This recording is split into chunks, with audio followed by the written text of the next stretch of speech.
Greetings, Imagination Connoisseurs, all the way from 1987 to 2025. Welcome to Let's Get Physical Media, the best physical media show on the internet, even though our audience has never grown. Don't care. We love having you here. This community is full of rugged individualists. Remember that. That's what built this great republic. Just saying. I don't know why, but I'm going to start saying it every single day I'm on the internet. So get used to it. This is Let's Get Physical Media episode 224. We're now into season 6. And you know why you come to watch this show? Not for me. Say it with me now. Put your hands together. Clap. I want to hear people clapping from all around the world right now. I can hear it. I can hear Max Allen Collins clapping. Mr. all the way from Saarbrücken, Deutschland, Mr. Dieter Bastian. Dieter, how are those Christmas markets holding up? Oh, very well, I have to say. And I'm really looking forward to doing this special episode. Always is one of my highlights of the year, but it is a pain in the ass too, to get through all the shopping lists again, to get a rudimentary take on what have you purchased over the year.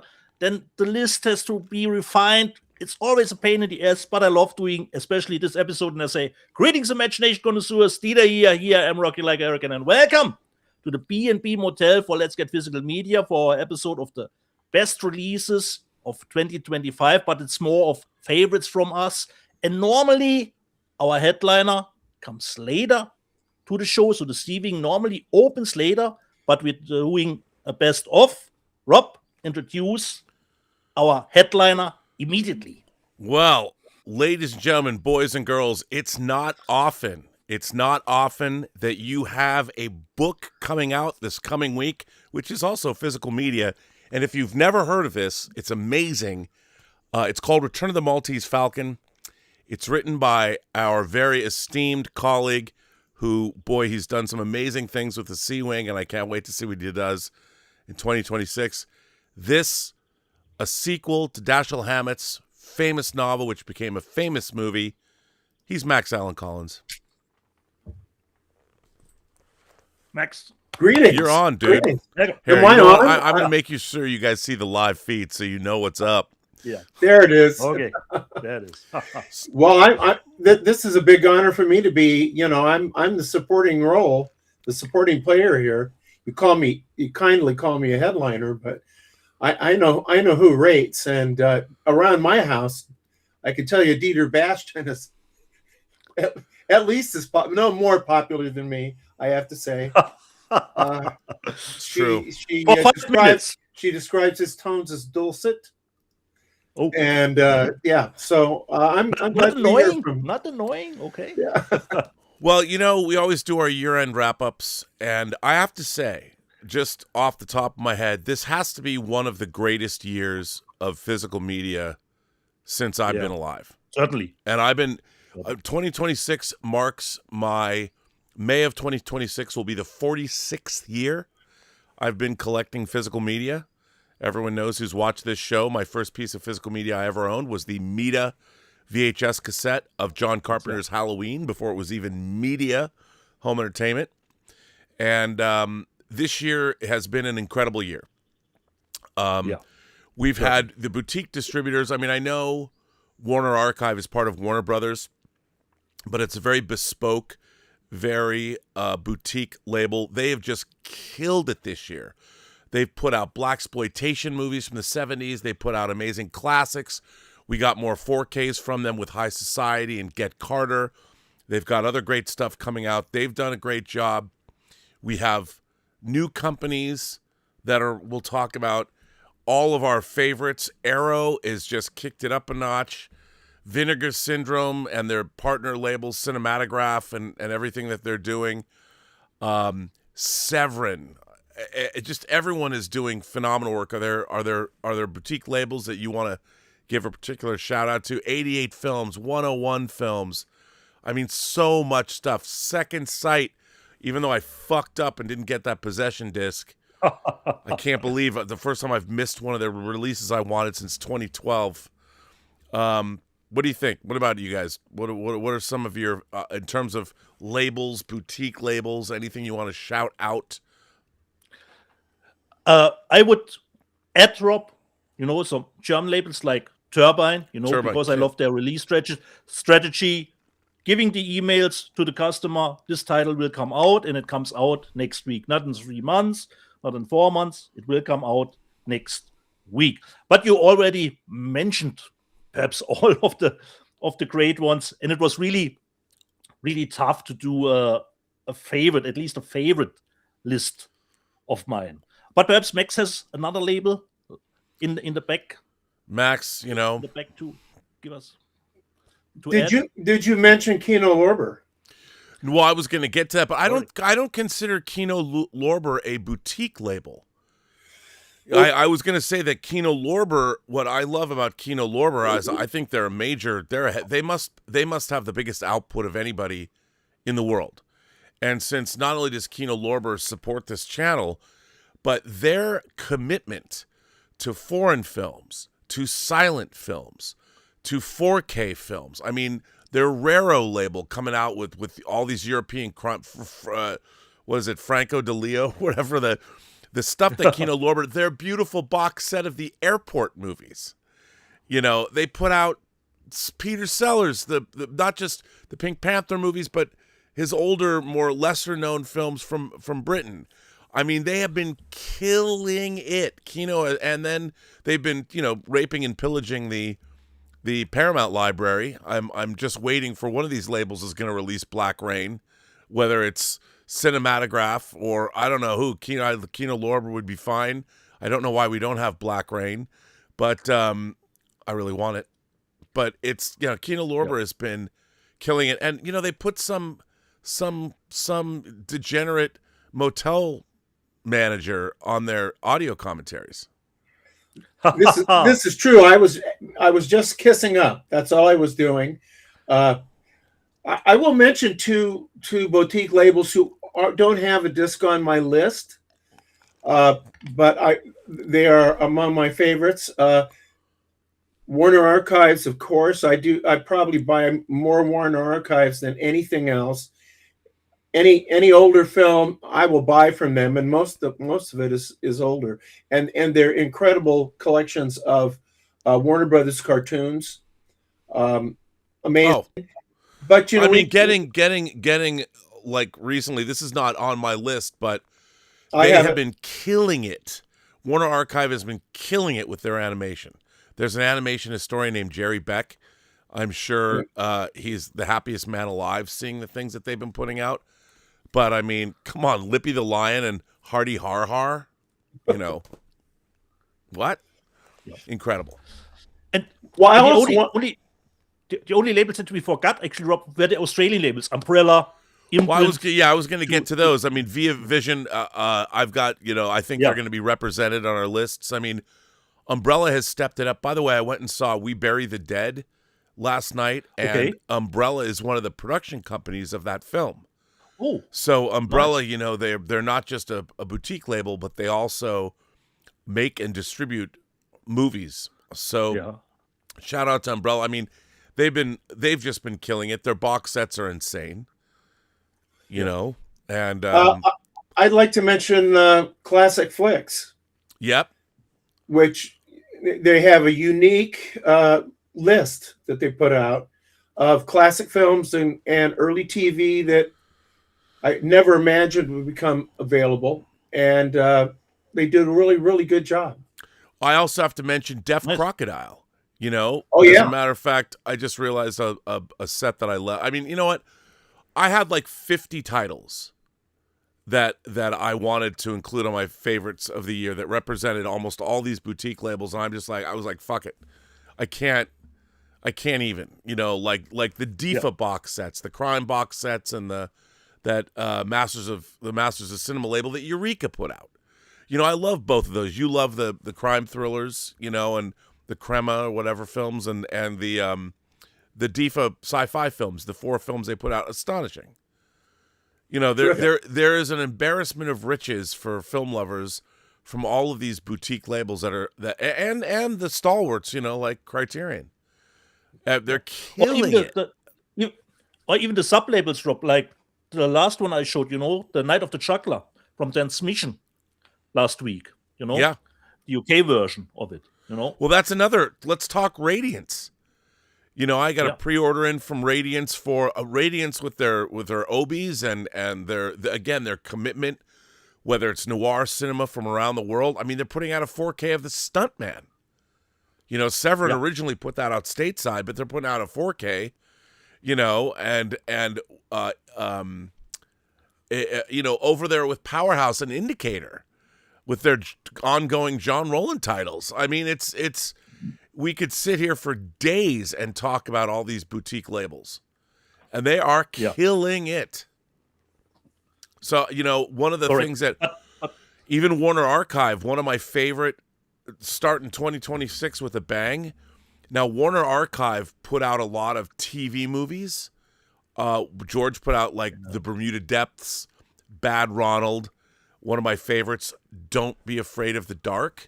Mm-hmm. Warner Brothers, I believe Warner Archive has made a deal with Vinegar Syndrome, and they announced, never in my life did I ever think a TV movie would come out in 4K, especially one of my very favorites of all time, Don't Be Afraid of the Dark.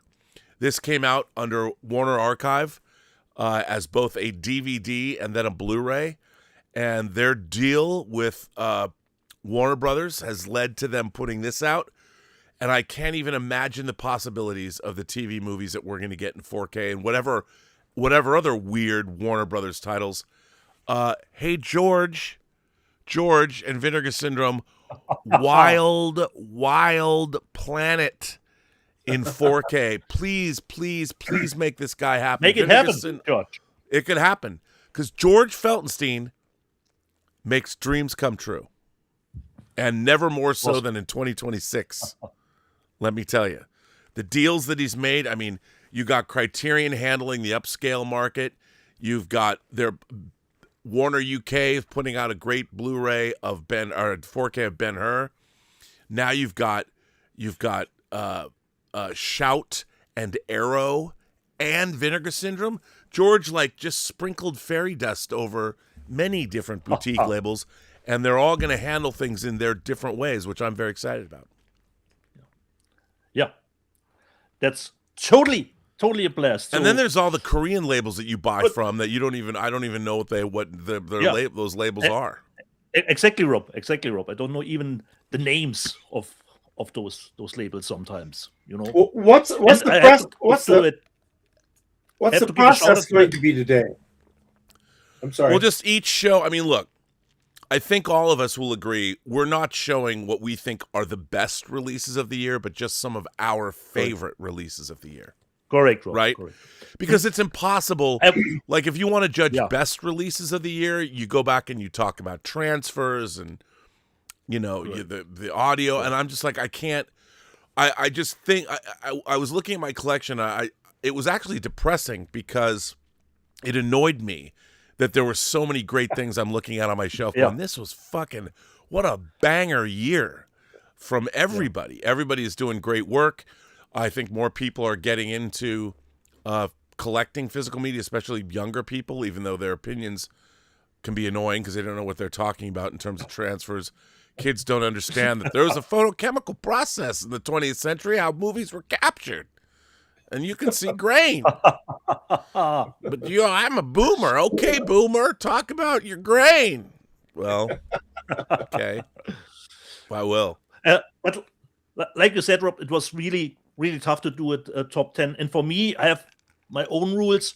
So from my top 10, every one I present, I have seen, I have watched. I will not put something on the list I haven't seen yet. So strangely enough, the possession set will not be on my top 10 because still, Rob, the movie is unknown to me. So I will not put an unknown movie on this list, no matter how big the box set is. It probably deserved it, but I haven't seen it. Yes, it did. So just look at that. What I have seen this year. One of the great horror films of all time. List. Yeah. About a marriage. For me, only stuff that I've actually seen and watched will make the top 10. Well, who wants to start? The headliner. Why we don't start? Okay, Max. With the headliner. Max, you're up. What's number one for you? Number 10. Number 10. Pardon me. 10 to 1. Well, first of all, I have to say that my rule is the movie, Yeah. not the box. Yeah. So there are going to be some things where there are box sets that rose high, particularly high, that I had to mention them. Yeah. Other times it's just going to be, it's a 4K of a movie I love, and that's all it takes to make my little heart go pitter pat. Now, this happens to be a box. This is the Better Tomorrow box. Oh, awesome. Well, let me Shout get Factory. this. Yeah. Again, this is the product. We should mention it's the product of an incredible Golden Princess. Their library has been made available. We're getting releases in both Australia, Australia, domestically here through Shout Factory, and Arrow in the UK. So this library is going to be tremendously exploited and very well represented worldwide.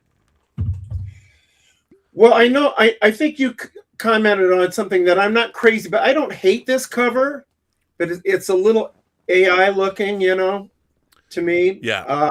I think they could have done better on this cover. As far as the release is concerned, absolutely, the three movies look great, and I'm particularly like saying that the two John Woo movies.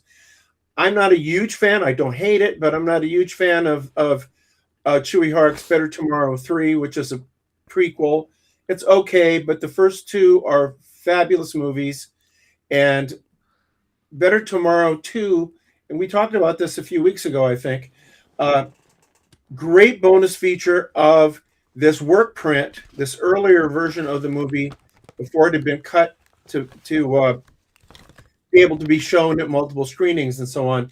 Anyway, as much as I love the movie, the release version, this work print, rough as it looks, I love it. It's the better movie in my opinion, and that made this rocket to onto my list. And I will mention kind of as a this is a much better package of the other really great John Woo movie that's been released so far. Hard Boiled's great, but the Killer is really, really special, and the two A Better Tomorrow movies are really, really essential, absolutely essential if you have any interest in Asian cinema at all. Yeah, 100%. Just quick, Max. How rough is the work print looking? VHS quality or? Yeah, it looks. It's got, and it hasn't been restored. Okay. But I think it is in 4K, but it's pretty rough. I think I mentioned to you before that my son and I, when we started watching this stuff, started watching it in the late 80s and early 90s, when you had to scrounge around and find VHS bootlegs, and or go to a grocery store in a Chinatown. Yeah, I had to go to Monterey Park and go in, and because they'd have a rental section and they'd sell their older tapes. And so he as we watched that together, he said, "This is so nostalgic because we grew up on these movies looking like shit, Right? Yeah. So there's a funkiness to it that is endearing to me. But I think that's why they did it too. They knew that an audience would accept that, because it's always, at the end of the day, it's content, and to be able to see it. There are people that are always going to complain, but a work print's a work print. They don't finish work prints. Well, the other thing, and I haven't watched this, Dieter. I think it's great that you're only going to decide which movies are your favorites because you've seen them. I mean, that's a pretty high bar, my friend. Thank you, Max. Thank you. but I have to say, there's one thing I haven't looked at on here yet. There is a alternate cut of Better Tomorrow 3, full alternate cut. I think it's a different for a different country, and I will watch that because it's a good movie. Malaysia gets a little bit of a different version. Malaysia or Taiwan gets a different version, which is great to get with these Asian films, because a lot of them did have multiple versions. Yeah, So- I so haven't that's got my- any. I only have got City on Fire, and I need to, hard boiled, and I'm getting the Arrow version. I need to get the Killer and stuff. But yeah, I didn't have the patience to wait for the Arrow version. yeah, no, No double dipping, Max. I didn't no have double the money to get the Shout Factory version. So that's Okay. my number 10. I have to say, I kind of consider all 10 of mine to be tied.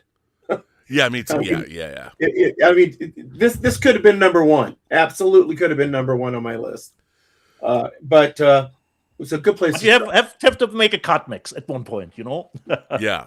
Dieter? People love the ranking. Okay. My first, I have my list, so I don't do a mistake. For me, the first one is totally nostalgia bait. Because for me, number 10 was actually the first movie that I owned on Blu-ray, and a double dip 18 years later is totally fine in my book. So number 10 for me is The Kingdom of Heaven Steelbook, which reminded us Ridley Scott did do some bangers back in the day. And I still have the original Blu-ray. This was the first Blu-ray I bought, 2000, 2007. So double dipping 18 years later is fine in my book. Number 10 for me, Rob, Kingdom of Heaven, the Steelbook in 4K. Wow. Well, for me, this was actually a triple dip in terms of discs. I first bought the Japanese version. Then I bought the UK version. And my man, Kelvin Wellborn, our man down under, got me the Australian version, which is definitive. Now, again, this is a Blu-ray, not a 4K. It's a box set, one of their great TV box sets coming from Imprint. And that is the complete series box of UFO. I'm a huge fan of this series. They did a phenomenal job. There's an incredible book. All 26 episodes are across 4 discs. And it comes with the TV movie Invasion UFO, which is an edited down version. It's an edited down version of a number of episodes that was aired on cable. So this to me, and they made some necessary color correction to the episodes. So there was some mistakes made in terms of color correction, beginning with the Japanese version. This is definitive in my mind. It goes right next to Space 1999, which interestingly was going to be the second season of UFO, and it was retooled into Space 1999. So this TV box set, it's only Blu-ray, but it looks, all these ITC shows, whether it's The Prisoner, whether it was this, Thunderbirds, the incredible. And maybe Jerry Anderson's store will do a 4K release. They've done a 4K release of Breakaway, the pilot for Space 1999, which I don't have yet. I want to pick it up. But this is my number 10. And thank you to Kelvin Wellborn for making this one happen for me, because I had slept on it, and he made sure. He's my man down under. What can I say? The ladies will tell you, man down under is good to have. Was it a limited release, Rob? Was it a limited release? 1,500 copies. Okay. So it's pretty limited, but it, it was sitting right next to my, and I got to say, there's something about this, the weird, they have these, their weird box sets that are cut the way they do this. Simple but effective. Okay, it's simple. You know what I love about it? When you pick this up, the air sucks in. So there's a little resistance. It doesn't just pop right off. I know it's a stupid little thing, but it just gives it that extra added little oomph. So like when you open it up, it's like this. It's like the Ark of the Covenant. You open it up and you get a little whoosh, little thunk. It's like the sucking motion during the Star Trek experience that you told us about. It's exactly what it is. The transporter effect, which they didn't count on when they built it. The transport effect. And of course, I think last year, I don't know if I called Capricorn 1. I don't know if that was this year, last year, I don't remember. But the Capricorn 1, I love getting their box sets to get that effect. I know it's a stupid little thing, but it's just, the kid in me, I could just sit there and go like, oh yeah, and just do the sucking. I know, it's so stupid. Anyway, So Rob, you're saying that if they want to make your top 10 list, it better be a cool lid. no, they have to. I mean, look, UFO is one of my favorite science fiction shows ever. Bill Hunt and I came up with a great proposal that they should buy off on making a new UFO TV series, which would make this canon. But one day somebody will listen to me. But again, thanks to Calvin Wellborn for this one. I love it so. I love it Awesome. so. Are we back around to me, Rob? Yeah, number 9, Max. Number 9. Well, number 9. You referred to the DIFA stuff from this is a box set from Eureka. Eureka is terrific. I mean, I love their stuff. This was my favorite, and it's called the Rack and Ruin Rubble Film at DIFA, which are these movies that were made, right after the end of the war in Germany, and they take basically a lot of them take place in the rubble or in distressed parts of town from the from bombing and so on. These movies really shocked me because they're just great. I mean, a couple of these I would put on a really high level. There's a police film that's a really good police procedural, very surprising. There's a romance that's really heartbreaking, and then there's a kind of a courtroom oriented. You don't spend a lot of time in the courtroom, but it's about some people that are accused of something that is Jewish, and they're accused of something that is basically a trumped up charge. And it's all about the investigation that leads to them being cleared, and then has this ominous moment at the end because this is happening maybe 10 years before the war, and they sense that yes, they did get freed from this particular situation, but what's up ahead is scarier. And it's a wonderful, wonderful box set. I don't want to make it sound like it's educational because it's absolutely a great watch, and it's 3 genre movies, 3 different genres, and I this really is one of the best box sets that were out there, and I think that I've got a hunch maybe it didn't do as well as some of the others, because as good as the title is, Rack and Ruin, it's not like being the science fiction box or the Dr. Mabuse box, or all of which I have and love. But this one I really like to call to people's attention. Really earned its position on my best 10, or my favorite 10. Nice. Awesome. Good Awesome. good call on that one. Good call. Definitely. So Dietz. So, okay, number 9. Let me just check quick my list. Actually, it's a title that I already showed last week. But considering we always are upset when something that was made for streaming, exclusive for streaming, like Barbarian, has still not gotten a physical release, and why I only find the movie is okay, I like it, but considering that came out of nowhere for me, it deserved to be the number 9, and I'm talking about the Hellraiser Steelbook, which was a Hulu exclusive streaming movie that Turbine released 2 weeks ago with the 4K, the Blu-ray, and bonus features, audio commentary from the director, not making offs, but more of a discussion how the movie evolved or came to be. So for me, this had to be on the list because streaming stuff, getting a physical media release is always a big win in my book. Hellraiser from Turbine, number 9. Well, this was a favorite of mine, and it kind of stands in. I mean, it's not the only one on my list, as you're going to see, but this represents Arrow I think, doing what they do best, and that is Dark City. Alex Proyas' Dark City. Both versions of Dark City are on here, chock-a-block full of special features. Again, this was a disc that had been released on Blu-ray before. It was a big New Line release when they first put it out, both versions, but this represents Arrow. I mean, not only did Arrow have their great boxes, but they've added O-rings to their releases.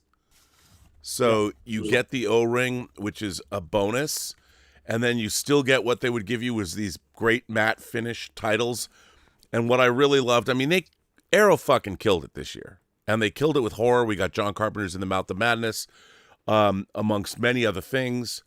I love the fact that Arrow creates new artwork. Sometimes they do things like Outland that the color scheme might not be popular, but I still think the artwork was incredibly insightful and really fun if you know the movie. And if you don't love the new artwork they commissioned, actually there's multiple artworks on this. I didn't even reverse. I like both Ultimate artworks, and then they've also got reversible sleeves, and they include it all. Arrow has just been killing it, and I was so happy to get this. I really love this movie, and it looks incredible. This 4K release looks incredible. So again, the horror is basically what's represented on my list, but this is incredible. Nice. 2025 was an amazing year for horror special features. An amazing year. So Very good choice, Rob. Very excited. good choice. Thank you. I had to go. It's not the only Arrow on my title, or not the only Arrow on my title, not the only Arrow on my list.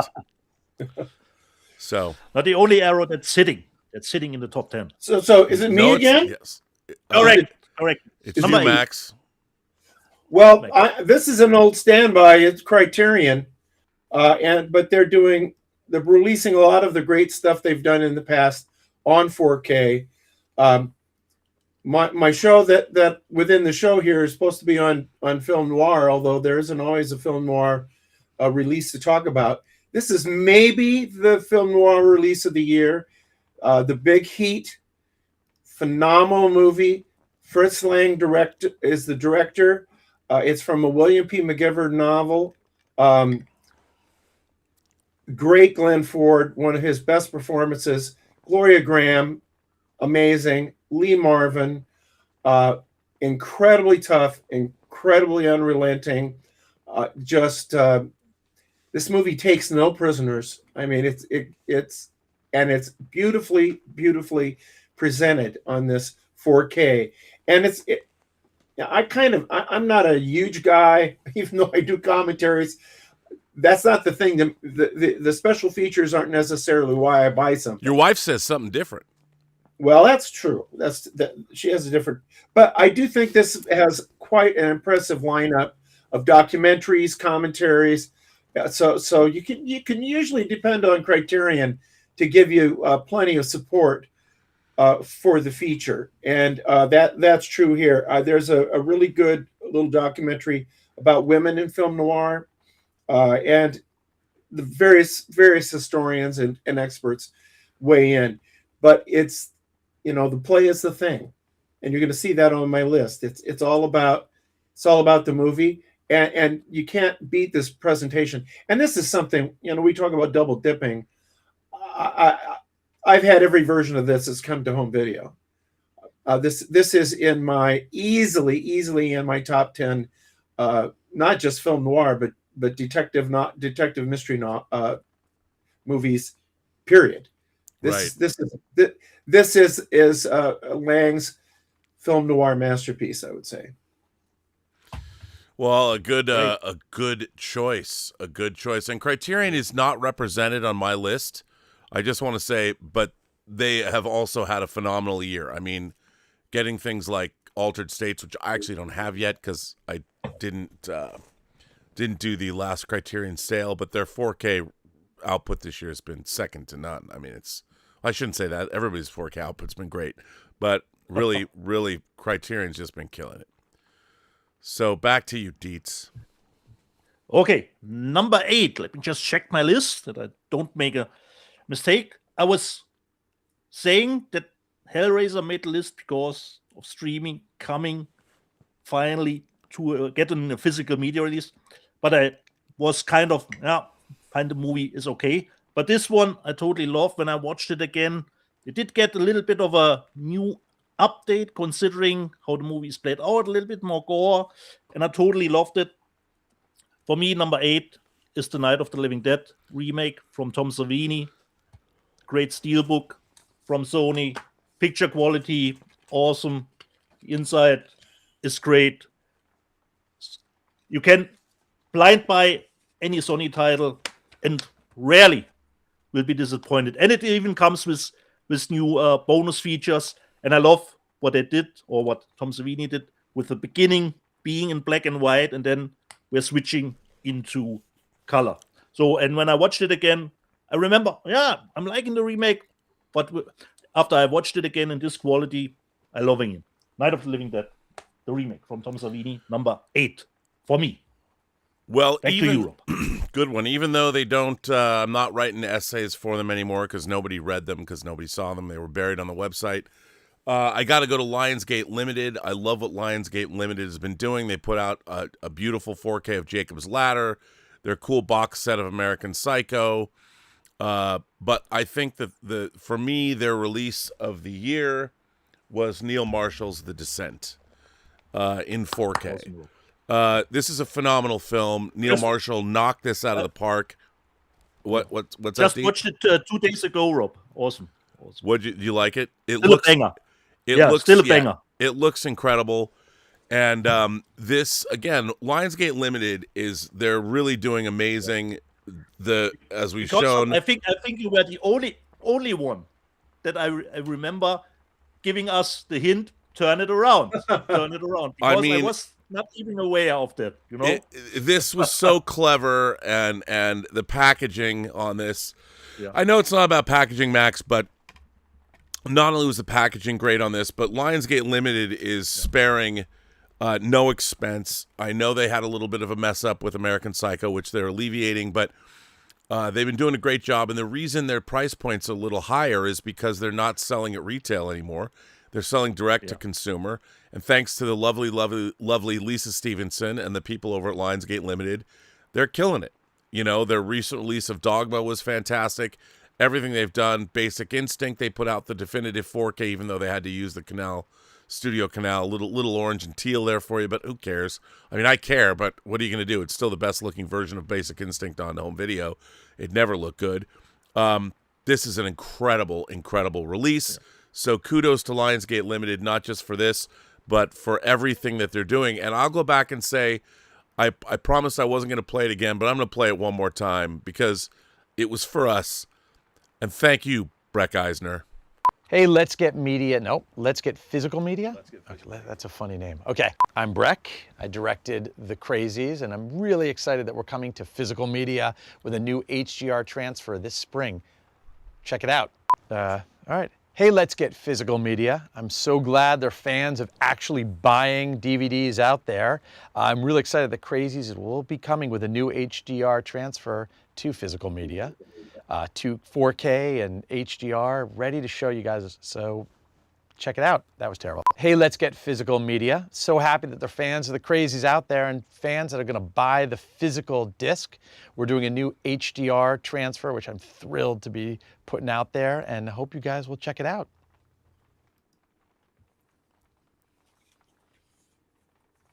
Awesome.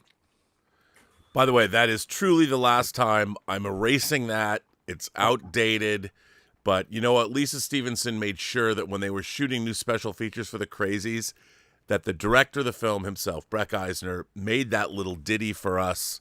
But that is the last time I will play it on this show. So there you go, Lionsgate Limited. Thank you for everything. We shouldn't forget, Rob, The Descent has new special features, a retrospective. There are new special features on yeah, well, too. Lionsgate Limited is making new special features, and they've got one of the last auteurist visionary special features auteurs, which is Cliff Stevenson. And, there are whispers that his dream project, or the project he's been literally working on for years, which is the definitive release of the Rambo films.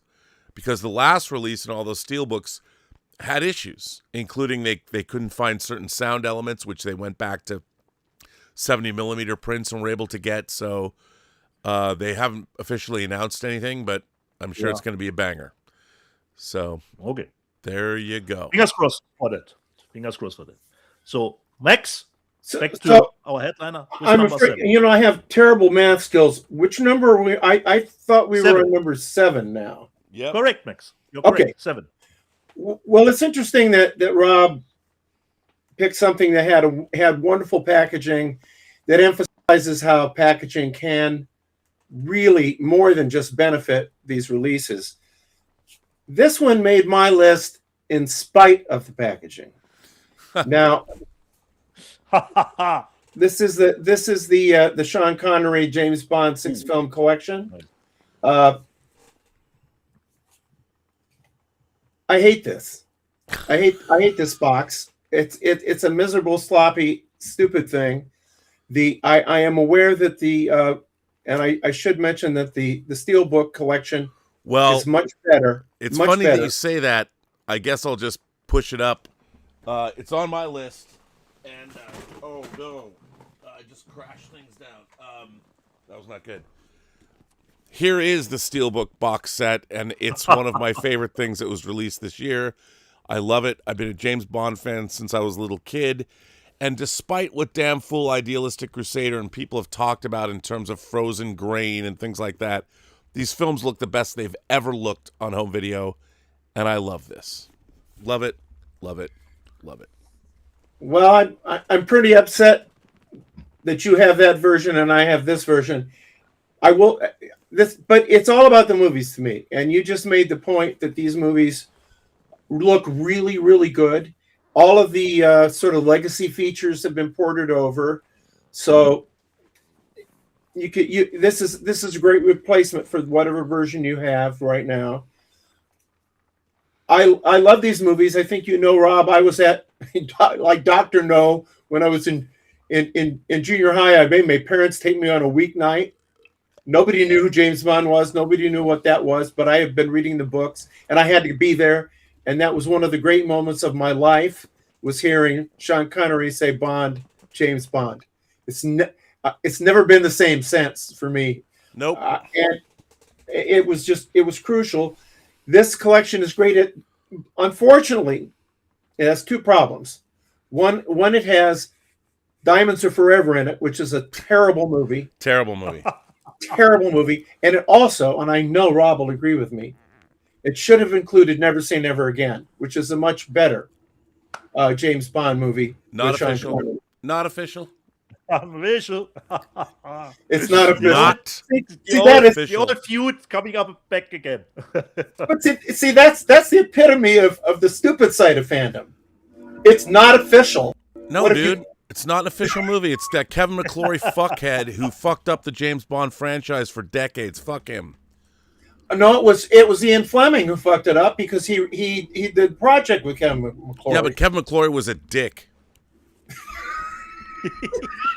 Okay, well, gee, I'm remembering this different. I thought Fuck you were that guy. really on my side in this discussion. I thought you Look, you admit it's a pretty good movie. You like the movie pretty well. First of all, Michel Legrand's score is just awful. Awful. And when I'll tell you, there was a kid, I don't know if it was a kid, there was a guy in Perth, Australia, when I was in Superman Returns, when I worked on Superman Returns back in 2005, it was rumored that somebody had taken out all the Michel Legrand score and used David Arnold music and used mostly John Barry music and did an opening title sequence with Shirley Bassey's History Repeating, which was genius. That guy sent it to me. I don't remember his name. That was 26 years ago or 21 years ago. Shout out to you because you made that movie better.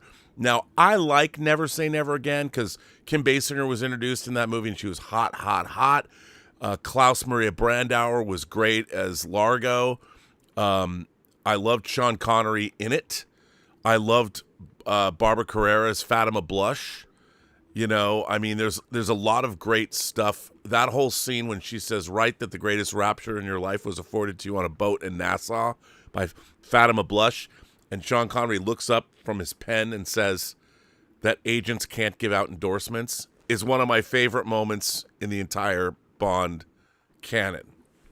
Oh, but it's not an official moment in the James Bond canon. Okay, smartass. It might not be the movie's not official, but that doesn't mean it doesn't have great moments. And I do love the motorcycle chase and stuff. I just want to ask you one question. I want you to go on record. Which is the better movie, Diamonds Are Forever or Never Say Never Again? Well, Never Say Never Again is a better movie, but Never Say Never Again is a remake of Thunderball, which is an official James Bond movie. Clever cookie. All right, I want all the Sean Connery playing James Bond 4Ks in the same set, and I just don't have to watch. I don't have to watch Diamonds Are Forever. And my wife looked at me after I've probably seen it only 8 times since I hate it. And my wife looked at me and said, "We're never watching this again. We're never going to watch this fucking movie again." Wait a minute. I just want to say that there are things in Diamonds Are Forever that I will always love. When Plenty O'Toole said, well, yeah, I love Jill St. John because she's a redhead. But when Plenty O'Toole says, you know, Plenty O'Toole, named after your father, perhaps. Come on. And how about the criminal that throws her off the balcony and she lands in the pool and he goes, "I didn't know there was a pool." Well, I will admit to you that the front end of the movie isn't bad, but it deteriorates terribly. And when I was a kid, I had the Corgi die-cast metal moon buggy from Diamonds Are Forever, and it was one of my favorite toys of all time. So basically, your film criticism is based on lids and Corgi toys. Hey, I mean, it's better than half the film criticism we get on YouTube today. That's true. You have to make and there's a rumor. You know, there's a rumor. You have to make your own standards. There's a rumor that there's a much more recent bootleg of Never Say Never Again, where it's all John Barry music that's been put in, and some of the lesser moments have been taken out, and some of the good moments that were taken out originally are put back in, and that there's a rumor that there's a copy of that in my house. Really? Did you go to the tuna train and get it? Or it's not. I would like to have it in physical media. It's very frustrating me that I don't have that in physical media, and you know. Just theoretically, if someone who has it on physical media would send me the physical media, they could have just about any copy of any book I ever wrote inscribed. Theoretically. They can get the Diamonds Are Forever in the set from the set mix, and then you can put the Never Say Never in the set. I wish, you know what, I'm kind of a fan of watching fan cuts. I just wish professionals would do the edits and stuff. Well, this is pretty close, but what I wish is since MG, so you're actually admitting you have it. It's not just they knew at the time that the Legrand score sucked. They knew then they approached Barry, and they approached a couple of people, and they wound up because Sean Connery's wife was friends with Legrand or some stupid thing. And first of all, Michel Legrand is incredible. Umbrellas of Cherbourg. I mean, but it's incredible. He couldn't have been more miscast. It's terrible. Now that MGM, Eric Serra's score for GoldenEye is a masterpiece compared to Michel Legrand's score for Never Say Never Again. MGM owns Never Say Never Again. I know. So they could. If they had a soul, they could put a John Barry score in themselves. Or get David Arnold to rescore it and write an original score. Or David Arnold to rescore it, cut the stupid stuff out, and put the smart stuff back in, and put it in the next box set. I'll even buy Diamonds Are Forever again if they do that. I missed winning the last $1 billion lottery, which was last week, and God knows I tried. But if I win the lottery, I will go to George Feltenstein and I'll be like, bruh, I got millions of dollars here. I want to do a new cut of Never Say Never Again. I know Irvin Kershner's dead, but you know who I'm going to go to help me do this? Here's what you got to do. Here's how it can get done. There's only one way it can get done. I'm in. Okay, here's how you do it. You go to Christopher Nolan and you go, bruh, I need you to come and I'll pay you $1 million to consult on this. You presented Kubrick's 2001 at one point. Now it's time for you to come in and do your business at Warner Brothers, and let's make Never Say Never Again a great movie. The real James Bond is gone. Sean Connery was and Irvin Kershner, the director, is gone. So let's honor them by turning that into the great James Bond movie it wanted to be and should have been. You know what? The makings are there. I never thought until this moment, and I just had this idea about Christopher Nolan. That's not a crazy idea. I mean, maybe Chris Nolan hates Never Say Never Again, but if he was given an opportunity to consult or even do it himself. Well, think of the publicity there would be about this as a release to streaming and physical media. And by the way, it's got to be David Arnold. You can't go back and get Hans Zimmer to do it because it's got to have more of that. David Arnold was a great. When he took over scoring the Bond franchise for Tomorrow Never Dies, he did a great job. And let me just say that there's some merit certainly in some of the Roger Moore. The Lazenby movie is good. It's really a great movie. Maybe we could. It's a great movie. And I'm a big Timothy Dalton fan. And also, I like Daniel Craig. After all, he was in one of my movies, as you know. And would that be Road to Perdition, Max? It might be. Which still does not have a 4K release. It does not have a 4K release. You and I, neither one of our movies have 4K releases on them. We could set it up. They could buy it as a twofer. There you go. I love that. They go together. I'll go to DreamWorks and say, hey, can you help me liberate my film and we can put it out in 4K? I'll do a definitive version of it. But but that is I can't tell you. Maybe I can because you were a fan at that time too, but the excitement of Connery coming back to the role. Oh, dude, you had 2 James Bond movies coming out in 1983. You had Octopussy and Never Say Never Again. And in one of them, Roger Moore dressed up like a clown. He did. I mean, anyway. So, you're a Toro. Where were we? That was number 7 on my list, and that was my positive review. But the films look great. They've looked better than they've ever looked. Absolutely. Fabulous. Now, where's the rest? Are we going to get the Roger Moore box set? And then are we going to get the Dalton, Timothy Dalton, Daniel and Brosnan together? I think they should do Dalton and Lazenby as one set, personally. But I get them. I get any. That's only 3 movies. You could do 8 films. You could do the 4 Daniel Craig movies, or the 5 Daniel Craig movies, and Dalton and Lazenby. Dalton, Brosnan, and do it as an 8-disc set. I left Brosnan out. I want to say I do like Brosnan. I think he was a very smart piece of casting because he had one foot in the Roger Moore and one foot in the middle ground between the what came before. Yeah. It's a perfect mix of everyone. Aside from Die Another Day, I think his Bond films are underrated. Yeah. Tomorrow Never Dies was edited. Yeah, the novelization has the character of Stamper has a bullet in his head and he can't feel pain.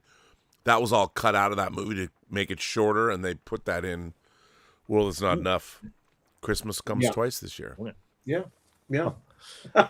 Perfectly placed with number 7 for the both of you. Yep. With the 007 set. Oh, so there you go.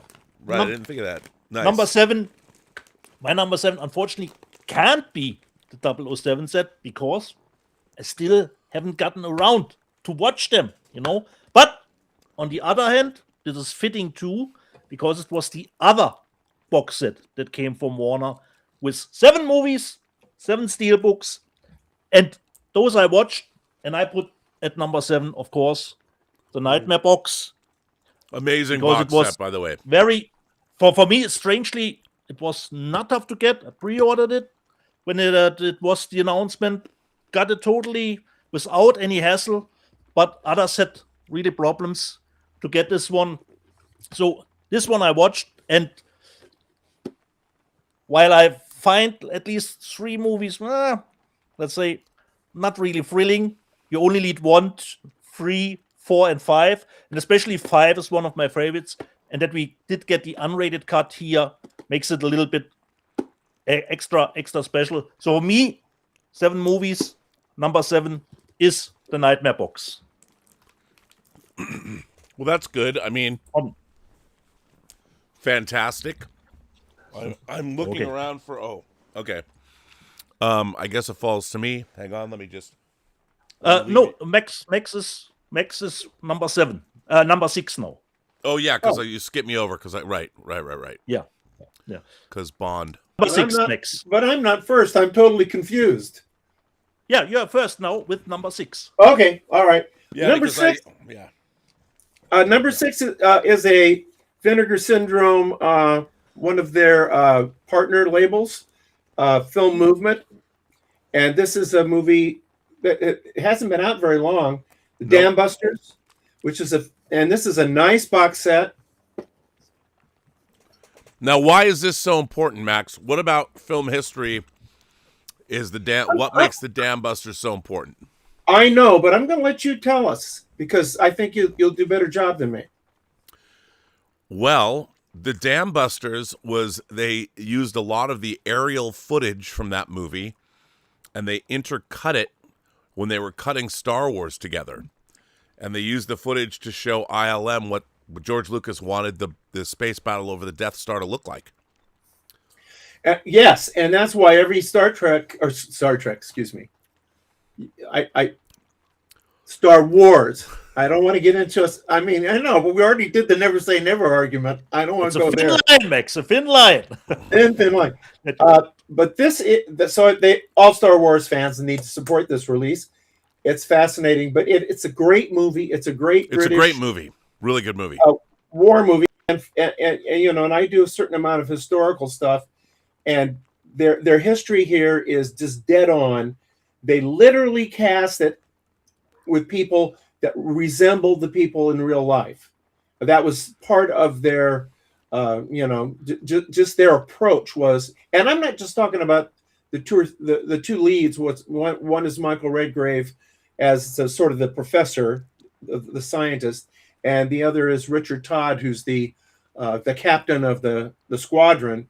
But it's like these characters who basically are walk-ons. They still tried to get them as close as they could to who they were. It's only 10 years after the war, and so they were very much wanting to be as true to history as they could. In fact, I've never seen a movie do a better job than this. For example, the guy they found who looked like the co-pilot, Richard Todd's co-pilot, who has maybe 5 lines, went on to be in a movie called Jaws. Yeah. Robert Shaw. That's right.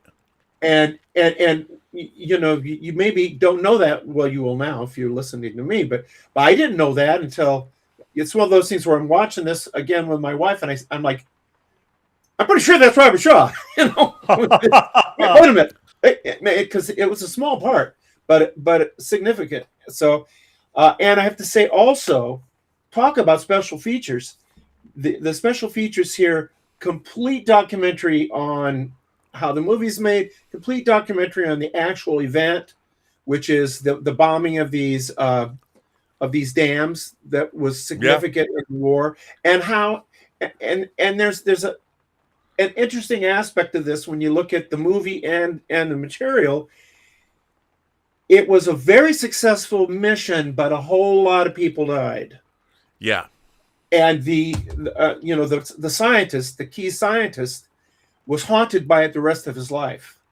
And when the movie ends, This is not really a spoiler, but because I guess we remember who won the war, okay? So, but when the movie ends, there's this melancholy moment where the scientist who invented this bouncing bomb that they created that would skip across the water like a stone skips across, and the whole front end of the movie is the science and the kind of the mystery of how are they going to make this happen. And at the very last moments are the scientists having to come to grips with how many of these pilots and air crew died, and Richard Todd can't go have a drink with this guy because Richard Todd says, I have some letters to write. So he has this enormous, as the squad leader, to write all of these letters to the wives and parents and so on of these brave men who died. And one of the things that the documentary tells you that you might not pick up on in the movie is how young these heroic men were. The character that Richard Todd plays in life was like, and he's the head of this incredible, like mini D-Day in the air, right? He was 24. Yeah. It's staggering. So I know we watch a lot of stuff that's fun, and this is incredibly entertaining because the British made really good movies in this era. Oh yeah. And so this is one I highly recommend. Is this the UK release? Because I remember Rob showing in the news section a different cover of the movie. Let's see. This is that's Cinematograph, or is that just Vinegar Syndrome? This is Film Movement. Oh, film. Okay. Film Movement, and I think it's probably the cover you saw. Variation. Okay.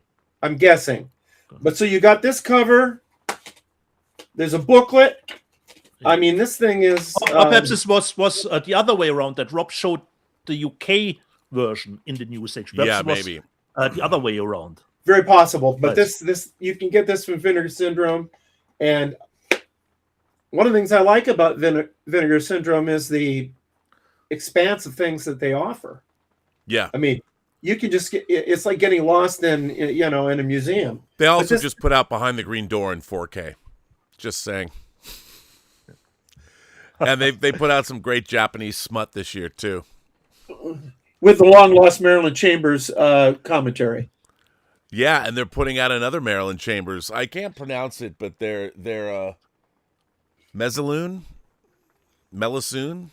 whatever. They do a very good job. I'm going to pretend I don't even know what you're talking about. It's fine with me. So I love my 70s bush porn. What can I say?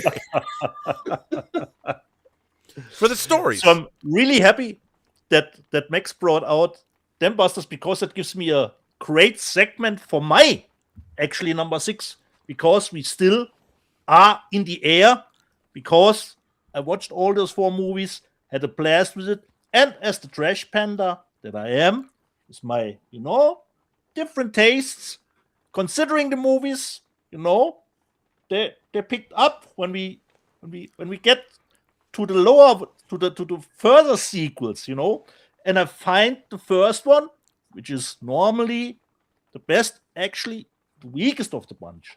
I'm talking about the Oh, airport my set from man. Kino Lorber. My man. Yes. Con- You know what? Considering Kino Lorber normally does a slipcase, standard MRA, but especially this. Yeah, I this got to say, edition- I was this close to putting this on my list. I didn't do it. Yeah. I'm I didn't do it glad- because I figured Rob would do it. I didn't do it, but it's for sure 100%. But I had such a good time, especially with the last one, with the Concorde. Have you seen the flying maneuvers from Joe Petroni? Get out of the way, Maverick! Get out of the way! What he did with that Concorde was insane. Insane. Maverick has nothing on Petroni.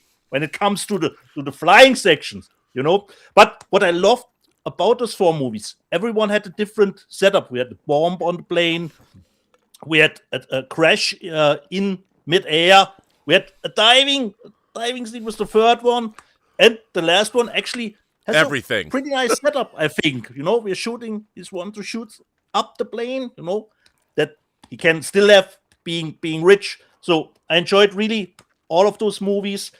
I think, yes, the first one has perhaps the best character development, but come on, when we are watching disaster movies, who wants to dive deep into the characters, you know, who want to see the catastrophic stuff. So for me, number Come on, 6, Dieter. When you're going to build a building, you got to have a foundation, and that first movie's the foundation, and it's really a great Hollywood movie of its period. Yeah, but incredible cast, and shout out to Kino for that box.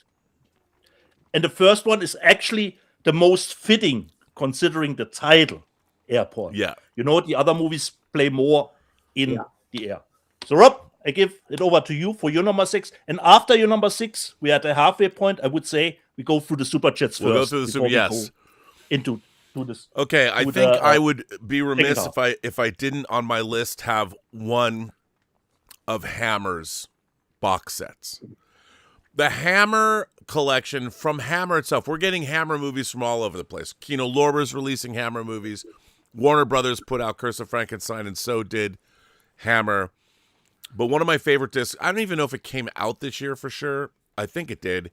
But it's one of my favorite, not just one of my favorite Hammer movies, but it's one of my favorite 50s sci-fi films. I love it. So I loved it when I was a little kid.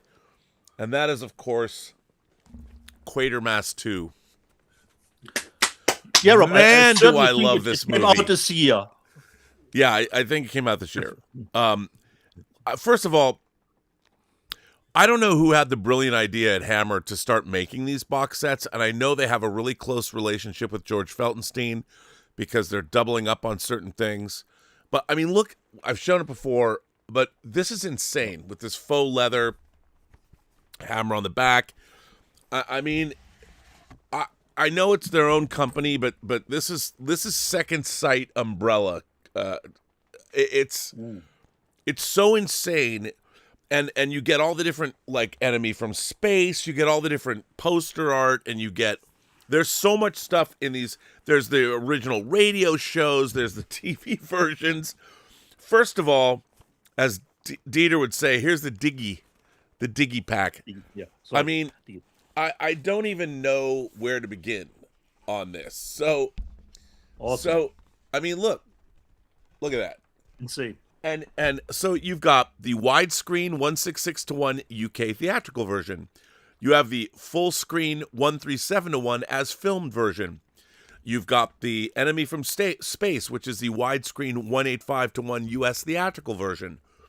You have the widescreen 166 UK theatrical version. On what? There's Blu-rays and 4Ks, and you have the BBC version, the complete BBC TV series. So you've got 4Ks, Blu-rays, and the complete BBC TV series as well. Insane in the membrane, as somebody once sang. There are posters. The transfers are incredible. I mean, you got reproductions of all these different kinds of posters. And then, not to be outdone, there's like a pound worth of other stuff. First of all, this book, the Quatermass Papers. By the way, people always say Quartermass. It's Quatermass. The Quatermass Papers, Volume 2, because there's the Volume 1, which is just the Quatermass Experiment. I mean, this is one dense book, and it's full. It's got so much stuff in it. There's a recreation of the lobby cards. There is a second book here, which is a graphic novel. I mean, if you like these Hammer movies, they obviously took a page from Second Sight, another great British company, and they are giving not just there's nothing, the most complete overview of these movies ever. And I've owned these movies on Laserdisc. I've owned them on DVD. I've owned them on Blu-ray. and now you have these gigantic box sets. Hammer is killing it. Now, the thing is, a lot of their releases, I mean, I like their horror and sci-fi stuff, but they've been releasing noir stuff. You know, I think they did the Four-Sided Triangle. I mean, these are incredible. You go, Hammer. You make me happy. These are great releases. I recommend them very highly. Great. Another great choice, Rob. Great choice. So let's look at people's super The chats. super chats, Let's delve into the super we are chats. halfway through. So, a Belgian movie collector says, "I'm so excited for Doomsday. I cannot wait." Well, I think We'll you're have to gonna. wait. I think you're going. Yeah, you have to wait. I think you're going to be pleased. Just saying.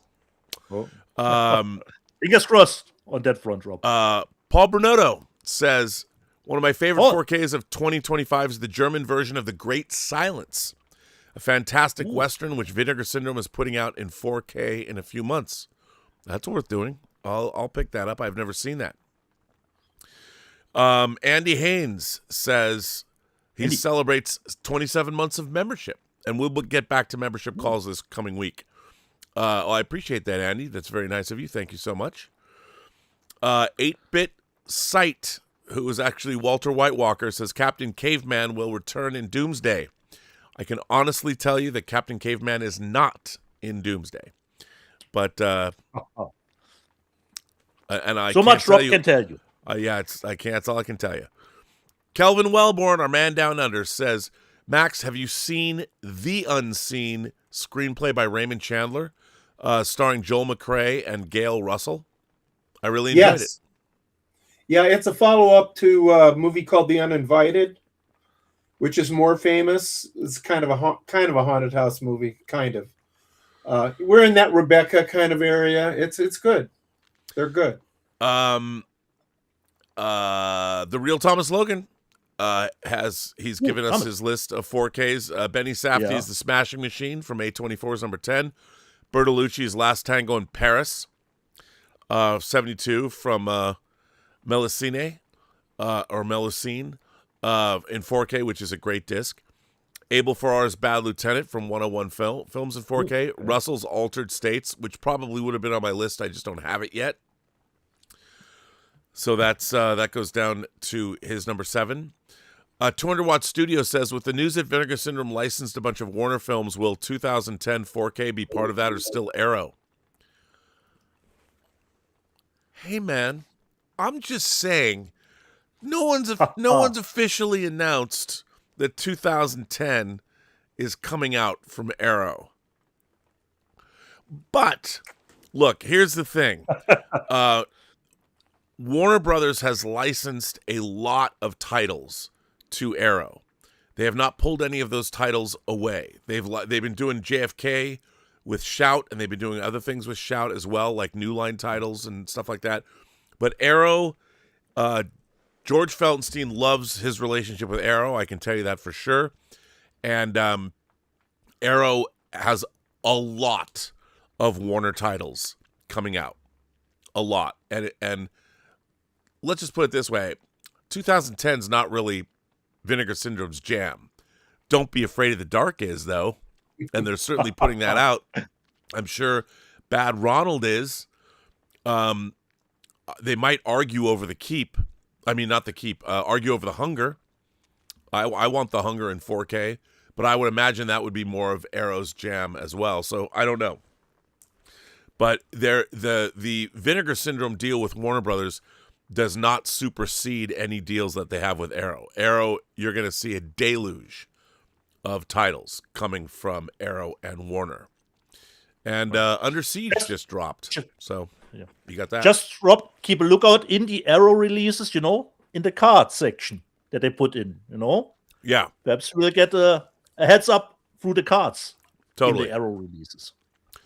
Real Thomas Logan goes on to say, his number 6 is the Nightmare on Elm Street Steelbook box set. Number 5 is the Florida Project from Second Sight. Number 4 is One Flew of the Cuckoo's Nest in a 4K Steelbook. Number 3 is Martyrs from Eureka 4K. And then number 2 is the 007 Warner Brothers Steelbook set.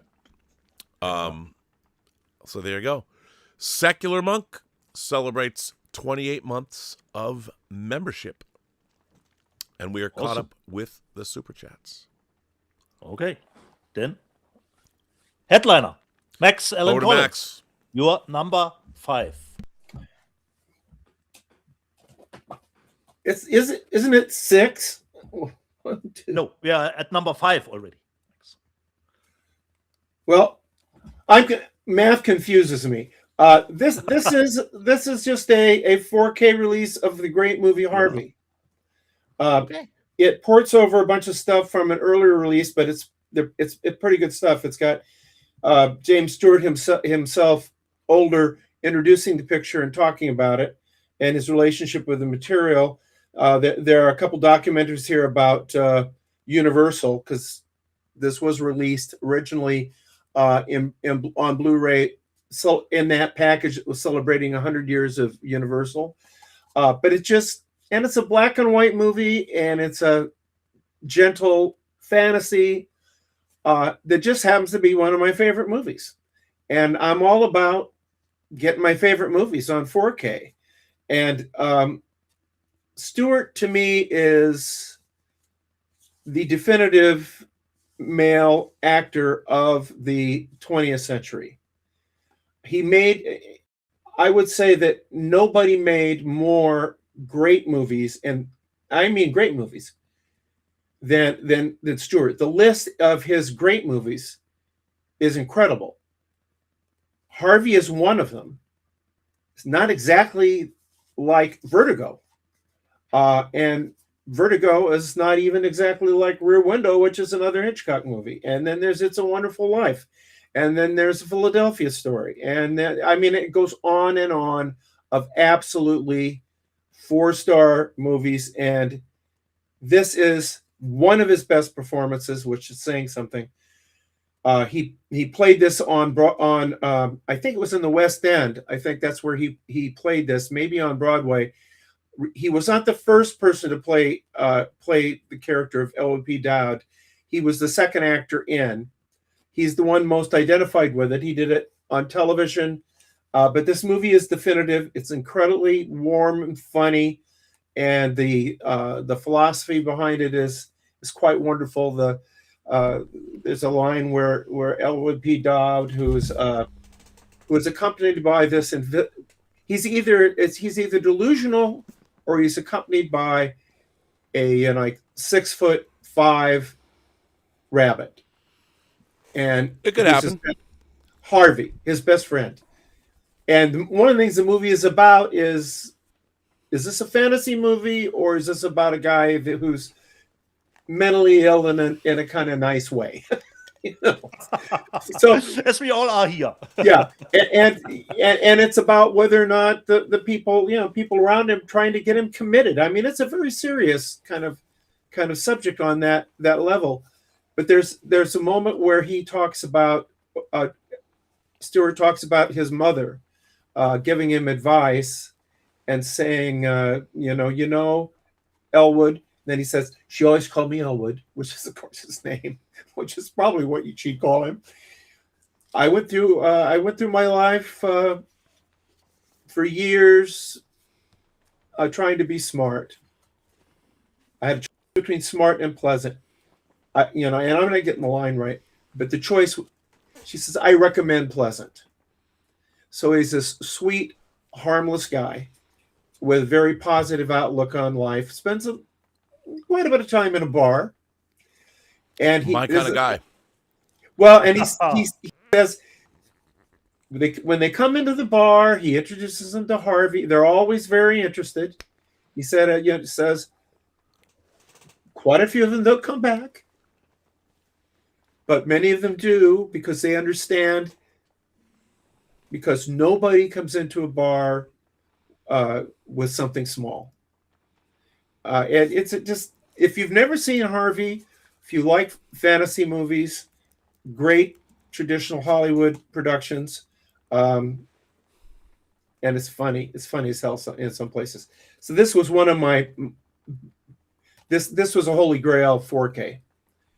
So it's on my list. Number 5. Nice. Nicely done. That's and I like your reasoning Very, very good choice. So for me, when Rob showed this movie and the edition, and he already immediately said, back then even, I think Rob said, this will probably be in my top 10. And luckily, just 2 weeks ago, I finally gotten around to watch the movie. And yes, it deserves a spot here on the list, because considering going the extra mile, this is not the extra mile. This is the extra 20 or 40 miles. And I'm talking about number 5 for me is the Beyonce from Grindhouse releasing, with the great idea of putting all the different versions in the Avon book. Okay, Of course, since it's you're part bringing that, of the movie. I said this when we first showed it. Yeah. This is one of the releases of the year.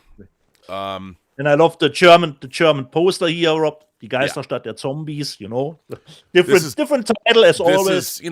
Some people have complained, whatever, but it's also on my list for one of the releases. I won't have to show it, but I'll let you keep going. And I do have to say something. I do have to say something that I want to say something, Dietz, about a trend that I've noticed. Other boutique labels, Grindhouse being one of them with their matte finish, have adopted the Second Sight model in terms of packaging for horror that I have very, very much appreciated. This being one of them. This is not quite Second Sight. It's Grindhouse. But this matte finish. But the idea, Rob, to put it in the Avon, Yeah. That's extra glow. Genius. But I just want to point that out because we're going to get to that trend a little bit more. But I agree with you. It's one of the releases of the year, for sure.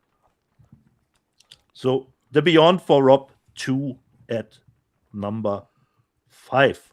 So we're getting into the final stages. Max, number 4 for you. Well, I did a very gentle comedy, and I like comedy. And Rob, you need to show Max, not me. Oh, sorry, I didn't switch over. I apologize. Oops, sorry, I was busy doing something else. Turning around. I didn't mean to talk about you as if you were the comedy that I'd enjoyed. No, this is an incredible release. What they've done with this is incredible. This is Vinegar Syndrome. The great late Norm Macdonald, who I think is arguably the funniest man who ever lived. His humor absolutely kills me. And he made a couple of movies, but this was the one that is pure Norm Macdonald. And he's with Artie Lang in this movie. And it should have put him on the map. But kind of what happened was when it was about to be released, that's when Norm got fired off of Saturday Night Live because he refused to stop doing jokes about O.J. Simpson. Yeah. And Don Meyer who was the head of who was running the SNL at that time, Saturday Night Live, was good friends with Simpson and told Norm to stop doing the jokes. And so, of course, Norm did more jokes because that's just who he was. And this movie captures his sense of humor. And it's very, very, very funny. It's on 4K. I never dreamed I'd have dirty work on 4K. And they restored it. They went back to like the rough cut too. And well, there is a long, similar to the case with A Better Tomorrow, but even more so. I mean, it's like a 2-hour version of this movie. All kinds of stuff in it. It's very rough. It's kind of fun to watch. It's so you kind of feel like you're being taken behind the scenes, and it's. The movie is better, obviously, because it's tight, and comedies really need to be tight like that. But it's just amazing to be able to see all of this stuff and see jokes that were left out. And just, again, it's behind the scenes. Very, very funny movie. Incredible work from Vinegar Syndrome. To do this on a movie like this, now that is one of the most horrifying covers you could ever hope to see, but it's accurate to the movie. I mean, Right. This Yeah. is But a it's so callback to funny. the movie. It's so funny that Vinegar Syndrome would do this. And then they have a good booklet. It's a little, a little book.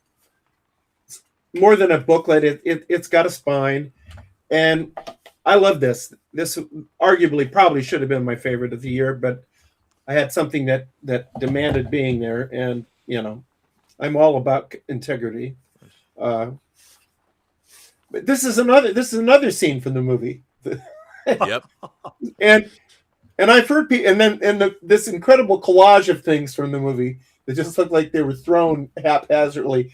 And I've heard people complain about this. Oh, what an ugly box set! How could anybody want this box set? I want it, and a lot of people who I want it. I got it. And people who respect and treasure Norm Macdonald's humor. This is a must buy. My favorite line in the movie, where he's doing his gag about note to self, and it's playing over an intercom. He accidentally, and it's him saying, "Note to self: sex will blow up, doll. Not as advertised." If that doesn't strike you as funny, then don't buy this. Otherwise, you need to. If you thought that was amusing, you need to. And that was my number 5, is it? 4. Number 4. Number 4. Number 4. Unfortunately, I didn't buy Dirty Work, and now I'm missing out because not only is it on your top 10 list, Max, I saw different top 10 lists of best physical media release, and Dirty Work was one that always popped up here and there. So I'm left out because now it's probably out of print and expensive to own. You mean like Possession? Trash. You mean like the second site Possession? Could be. Fuck. Can I tell you? My number 4. I will go, as I always do with my top 10, even when you go back to the other episodes, always put in, if I can, some music title. And I hope at least Max's son will appreciate it, considering his love for Japanese. It's not a Japanese release, but is one of the quintessential live albums ever released. Of course, I had to put Deep Purple's Made in Japan in my top 10 with the Dolby Atmos version of that insane live recordings that I did in Japan, with tour book, different live coverage of those great concerts that I did in Japan back in 1972, I believe. Deep Purple, Made in Japan, made it on my top 10 list. It had to be. Quintessential live album. Rob, your number 4. My number 4. Very, very small label. First thing they released was William Cameron Menzies' Invaders from Mars in a beautiful edition. They took their time. In 2025, it was the 40th anniversary of this horror classic directed by somebody who I actually got to know a little bit, who signed 3 movie posters for me, including a poster for this movie. This comes to us from Ignite Films. Second Sight has just released it in the UK. But it would be the Ignite Films Reanimator set. Again, the love that was put into this, and if you'll notice, very much Second Sight went with a little less lurid, but this it has that Second Sight matte finish, kind of the same stuff. And I think, Rob, I'm not sure, but I think it has more special features. I'm not sure. It might. Again, it has. This is a fantastic. Look. Reanimator is not for everybody. Steal the secret of life and death, and here you are trysting with a bubble-headed co-ed. 40 years of it is so Dr. Gruber. This is a great hardcover book, really nice, really well done. A lot of great pictures and a lot of great essays and stuff in here. I really love Reanimator. I saw it opening night in the theater at the Crossroads Theater. It comes with all kinds of swag and stuff like that. Yeah. But again, it's not the packaging, it's the transfer, and the movie looks fantastic. Obviously, this is from Charles Band's Empire Pictures before Full Moon, but directed by the great Mentioned Stuart in Gordon. American Beauty, Rob, an Oscar-winning movie. Mentioned in an Oscar-winning movie. That's right. So Reanimator is my number 4 from Ignite Films. Awesome. So the last 3, Max, hit us with number. Max. Well, before I mention my number 3, I've got to remind Dieter that I did play in a rock and roll band for I know since '65 through last summer, and I saw Deep Purple in Cedar Rapids live. Awesome. I had never seen that many amplifiers in my life. It was glorious, and my band was one of the first bands in my area that played Deep Purple music. We played Hush and Kentucky Woman and all that earlier stuff, and one of my favorites. So my birthday is March 3rd, and so you want just another birthday present to the other one from last week that you already wanted. Well, I've been known to get this more is even than one. hard to get, Max. This is hard to get. I've been known to get more than one gift on my birthday. Okay. Now this is a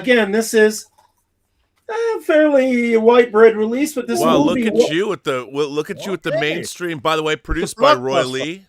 Look at you with the weapons. I love this movie, and we may have talked about this on air before, but one of the things that fascinates me about this movie is, well, first of all, I go to movies with my son quite a bit, particularly if it's something that I want to maybe vet for my wife Barb and see whether she'd like it, because she does it. Yeah. Despite being married to me, she's fussy, and I went with my son. He was kind of urging me to see this. He'd heard some good things about it, and it was one of those movies where I couldn't decide about it for a while. I was probably half an hour in, wondering whether I liked it or not, and then by the middle of the movie, I thought it was incredible, and it's really a beautifully constructed. I would say it's not a traditionally constructed movie, but I love the fact that they follow different characters through this film, and when you go to another character, the time backs up, and you see characters from other scenes wander in, and you get the context of what's happening. This is apart from the horror story that it's telling. This is just a way to kind of parcel out information so that you're putting this puzzle together through the entire film. And this is in my certainly my top 5 movies of the year. One of the movies that I really loved, what is it called? Is it One Battle After Another? Is that correct? Yeah, correct. I don't think the DVD. No, the physical media is not out yet. It's not out yet. Mm-hmm. That was probably my favorite movie, and Weapons was in my top 3 movies. This is a really great transfer. My wife loved it, by the way. So it's got the Barbara Collins seal of approval, and she likes horror when there's something to it, if that makes sense. Sure. I mean, she's not all about, are there interesting kills? Everybody's like, well, there weren't very many good kills in this. But the suspense. Guilty as charged, Max. Guilty as charged. There are some good kills in this, by the way. There's some incredible stuff. But I highly recommend this if you haven't seen it. You probably have, everybody. But don't be afraid of this 4K. It's really good. It has, by the way, it does have some bonus features, kind of the typical kinds of bonus features that you see on the first release. Probably EBK featurettes. Yeah, nothing crazy, but you're getting a little bit of stuff. A little bit of stuff. Stuff. What stuff would that be? The Larry Cohen kind. That's right. There you go. So indeed. So For me, number 3 on my end. Of course, Second Sight has to be featured at least once, but I couldn't put this one on. Haven't seen it. why do you For got to me, do this that? was- I don't understand. Yeah, just Why? just saying, Why? just saying. You know, Yeah, one of the saying, great Second Sight releases that I don't yet have, and I'm gonna have to shell out $250 for that bad boy, and I don't have $250 to shell out for that, so I got to find it. That means I have to sell like my semen. Yeah. Just saying. Wow, he's just trying to provide context. Go He's ahead. not really being unnecessarily cruel. So cruel. But this one made my list because it was one of the movies that I actually watched. And Second Sight went the extra mile, unlike Warner did in the States. And it's one of the movies we all wanted to get a sequel, but we never did.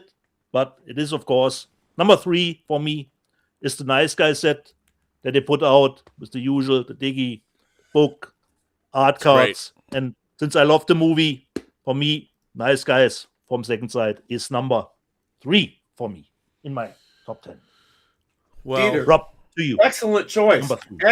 Excellent choice. Oh, finally. Excellent choice. well, guys. Yeah. Now, I've been talking about boxes that look like Second Sight boxes and how a lot of these horror people have jumped into the fray. This box was clearly made by the company that released this movie because they feel bad that Second Sight didn't release it. I swear to God, and God bless. Don't take my thunder away, Rob. Don't take my number 2 away already. But This is my I'm number guessing 3, what's though, coming. Dietz. If we're getting, you've already taken my thunder away twice, or Max did once. Okay. So this disc cover, Is it that movie, Rob, that sporadically always gets talked about here over 5 years? yeah, but Wait, I always think say it's important to remember this is a family film. It has a wonderful family in it. It has a family that shares many things. It has an interesting philosophical bent. I have to wipe my fingers off, pick up my water before I touch this cover because I don't want to leave fingerprints on it. So I know, how crazy am I? But it came out from Eureka. It was the 4th film in a series that Second Sight managed to release them all except this. And I do think that I honestly believe that Eureka had either Second Sight designers do it, and it's, of course, Martyrs. Pascal Lougier's Martyrs. We all wanted this in 4K. We got it in 4K. Still a banger. The most extreme of the French extreme films. Yeah. And again, it's not quite chock-a-block, but it looks like a Second Sight release. And I never thought we would see this in 4K. And I was surprised, Rob, that the movie was shot on film. I was expecting I was it too, to because be it a looked like good shit on home video. This looks incredible. I mean, what a release, what a banger. Thank you very much. But this is totally a Second Sight cover, and I think it's Eureka going, "We're sorry, Second Sight. We beat you to the punch. I don't know what happened, but we want to make this." I mean, they did, they're not going to not put their Eureka film. And I love it's part of the film Masters of Cinema series. You cheeky fuckers. Good for you. What a release.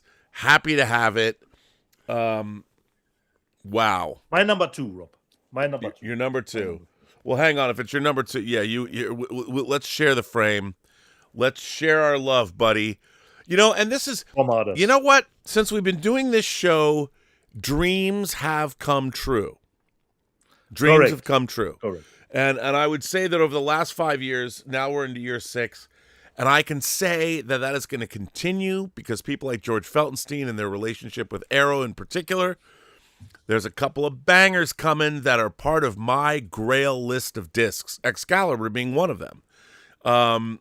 that we're getting because the great, again, George Feltenstein, not just making it happen for Warner Archive, but making it happen for all of us. Don't be afraid of the dark in fucking 4K coming from Vinegar Syndrome. Are you kidding me? If they put out Bermuda Depths in 4K, I'm going to lose my shit. I'm just saying.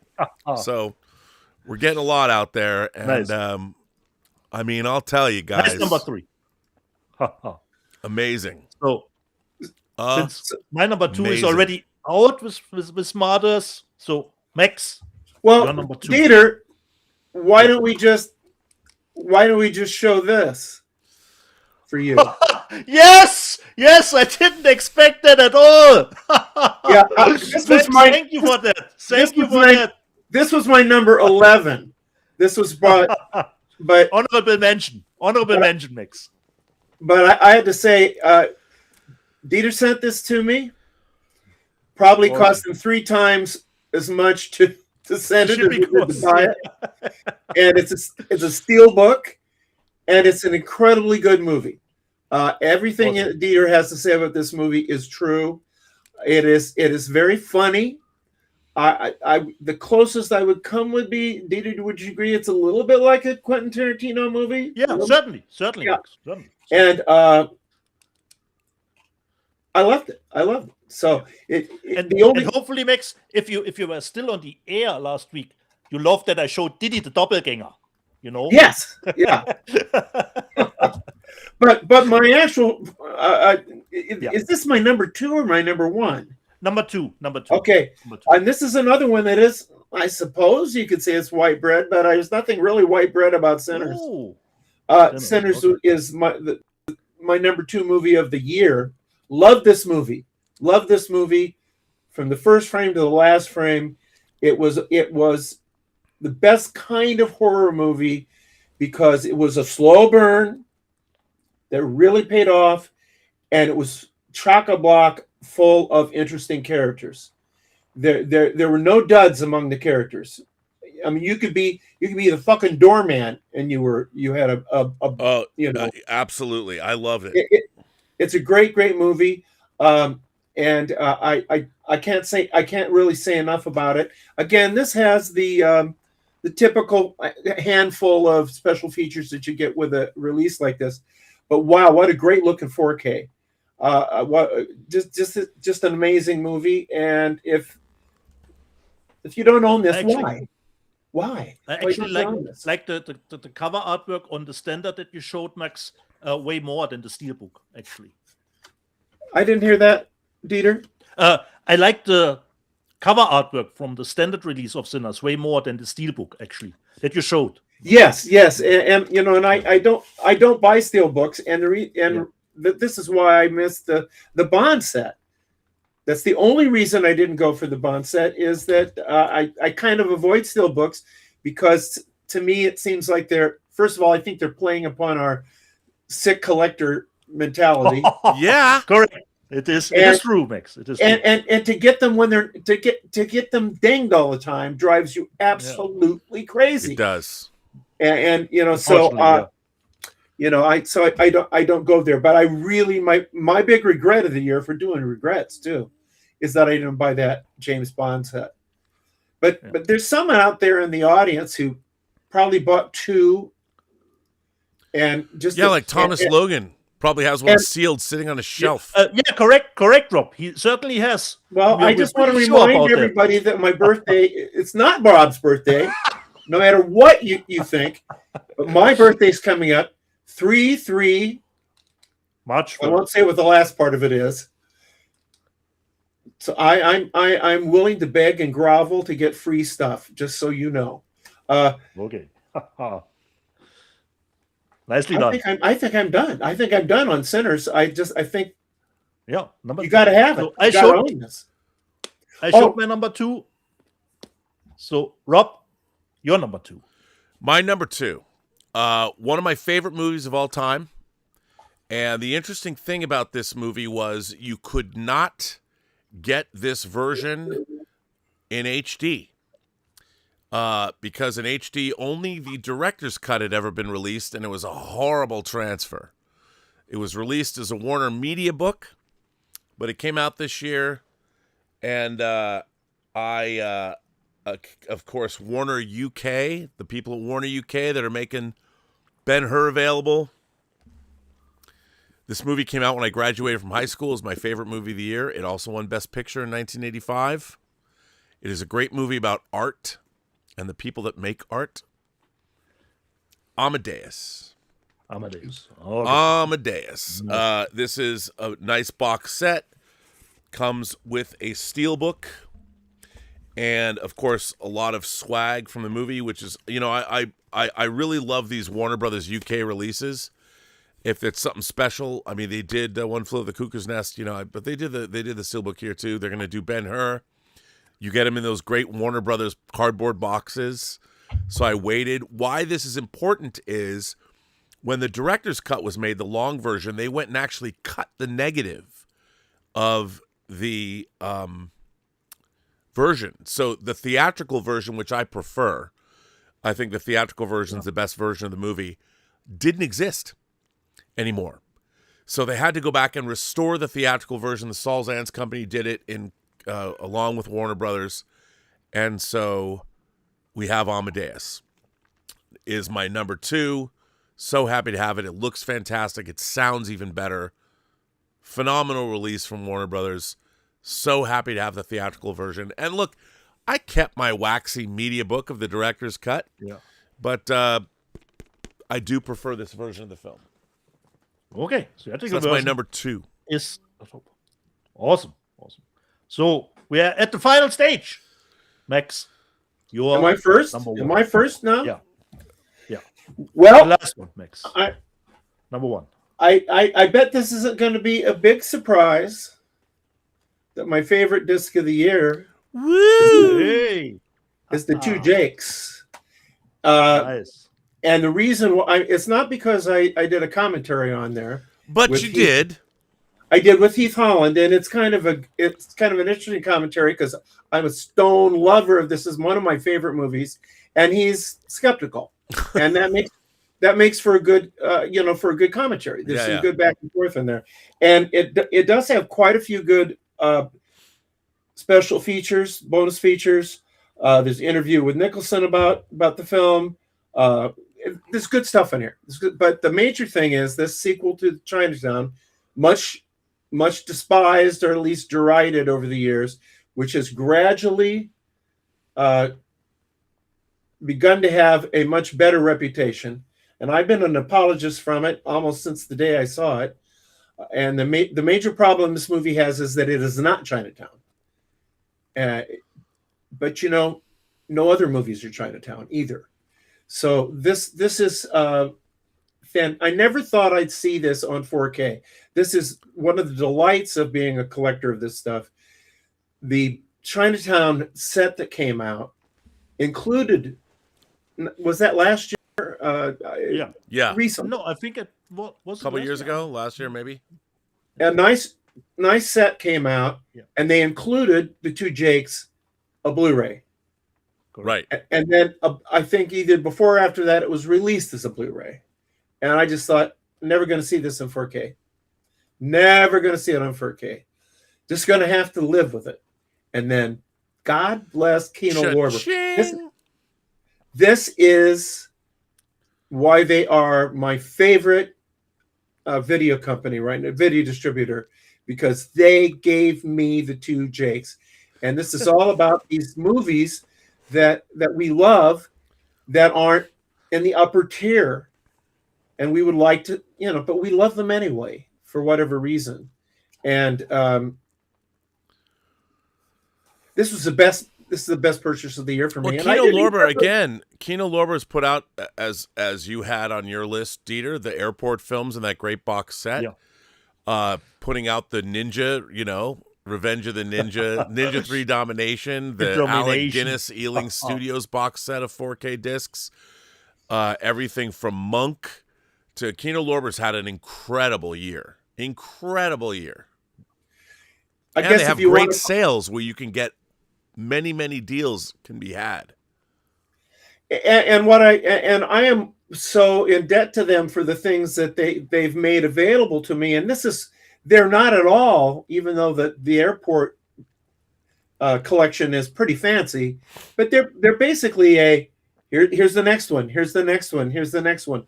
It's not a beautiful box set, and I love beautiful box sets. That they're great, but not every movie is worthy of it, and not every movie can There's a lot of movies that aren't great to get the box set, but there's always something about them that appeals to a collector, a director, a subject matter, a star, and that puts it in a level where a certain kind of buyer of what we like to collect, it makes it attractive to them.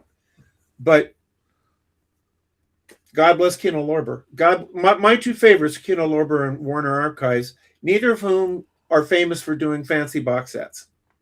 Right. Let's face it. Right. Well, no, but they're Kino serving Lorber's the medium. Yeah, it's the volume of stuff and the fact that Kino Lorber, the amount of I love their foreign films. Their Kino cult label is insane.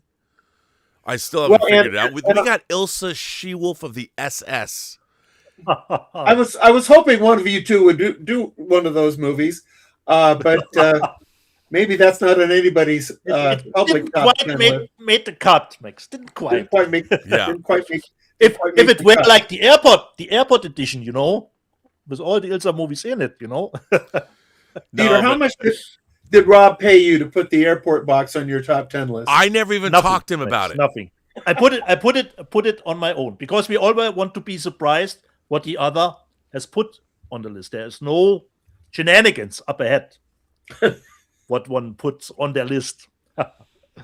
So my number one, Max, perhaps you can even help me out a little bit because I'm doing a little bit of a cheat here because I don't actually have my number one because I didn't get it. Got lost in the mail. So I will take this instead.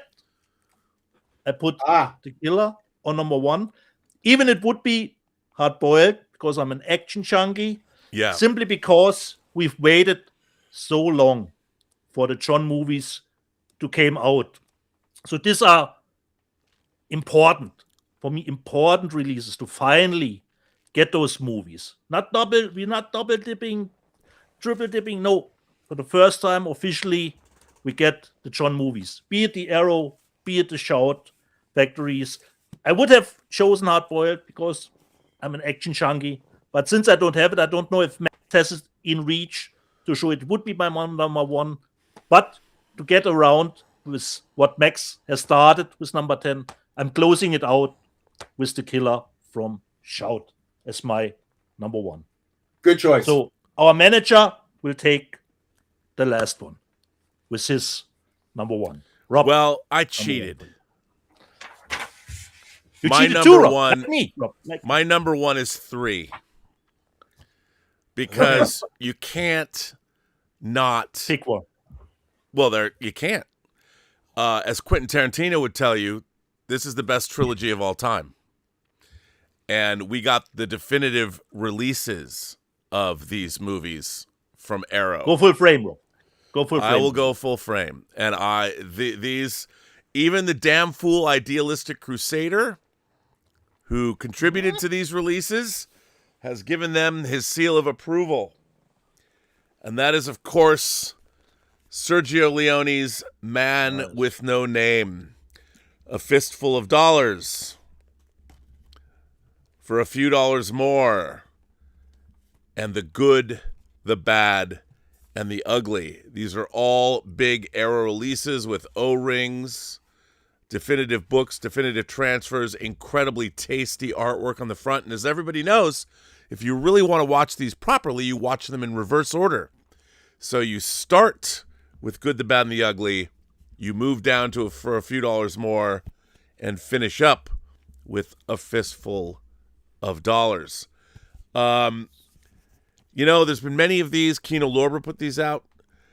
But this was a labor of love for Arrow. Everything about these releases is definitive. Especially the side spine, Rob, when you put them together, Look at that. You get that. Yeah, correct, Rob. Sure. Nice. The only thing about cardboard, I will say this, and this is like the fanatical collector in me. I wish I could get sleeves like I put most of my Blu-rays in, because cardboard when you have it on the shelf, you know how it is when you're sliding cardboard in and out. Yeah. It scratches up. There's not much you can do about that. It just it ages, but I wish it doesn't matter. I don't care. It's just a little thing. Yeah. But Rob, It gives it a little bit texture over the years, Rob. Yeah. Especially since the movies are older, you've got a little bit more Rob, texture. aren't these the same transfers that are on the Kino and Lorber 4Ks? nope, they are not. Well, okay, send me those so that I can compare them, and I'll get back to you. Your birthday is coming up, I heard. Yes, it is. It is. And I'm celebrating that I have a birthday. That's good. There you go. Not only do you have a birthday, but I would be remiss if I did not mention you also have a book coming out Tuesday, The Return of the Maltese Falcon by Max Allen Collins. Yesterday we did a great interview about the process of how this book came into being. I would suggest everybody go watch it and buy The Maltese Falcon, which is also being re-released on Tuesday, so you can get Dashiell Hammett's original book and then read this as a follow-up. And it says right there, you're an NWA Grandmaster. It says right there above your name. That would be Mystery Writers of America. So, Dieter, have you received your copy from me yet? Not yet, Max. I will inform you immediately Okay. when it will get to me. Should be on the Thank you for way. taking the shipping costs in your own hands, for it. Because we know the shipping costs are insane. No, that's it is my treat, but I did have to work to get it under $80. Yeah, when you told me about it, it was insane to hear. Yeah, the shipping now, the overseas shipping now, I'm telling you guys, I mean, it's killing us. Could you believe what probably would be the shipping price would have been when you did what Rob wanted? Make it bigger, make the book even bigger and longer, Yes, even more heavier. I always want things bigger and longer. We'll tell you immediately when it will come to my doorstep. And how excited are you, Max? 2 days, it will be finally officially released. Not the media shields that gotten early access, I'm kind of not excited because we're doing things, like we did the long interview yesterday, and I've been doing some internet interviews, and we did a 25 book giveaway on my website, and we're signing those and putting them in packages and sending them out because we're just a little cottage industry here, and so I'll be. I tell you, I said this yesterday to Rob.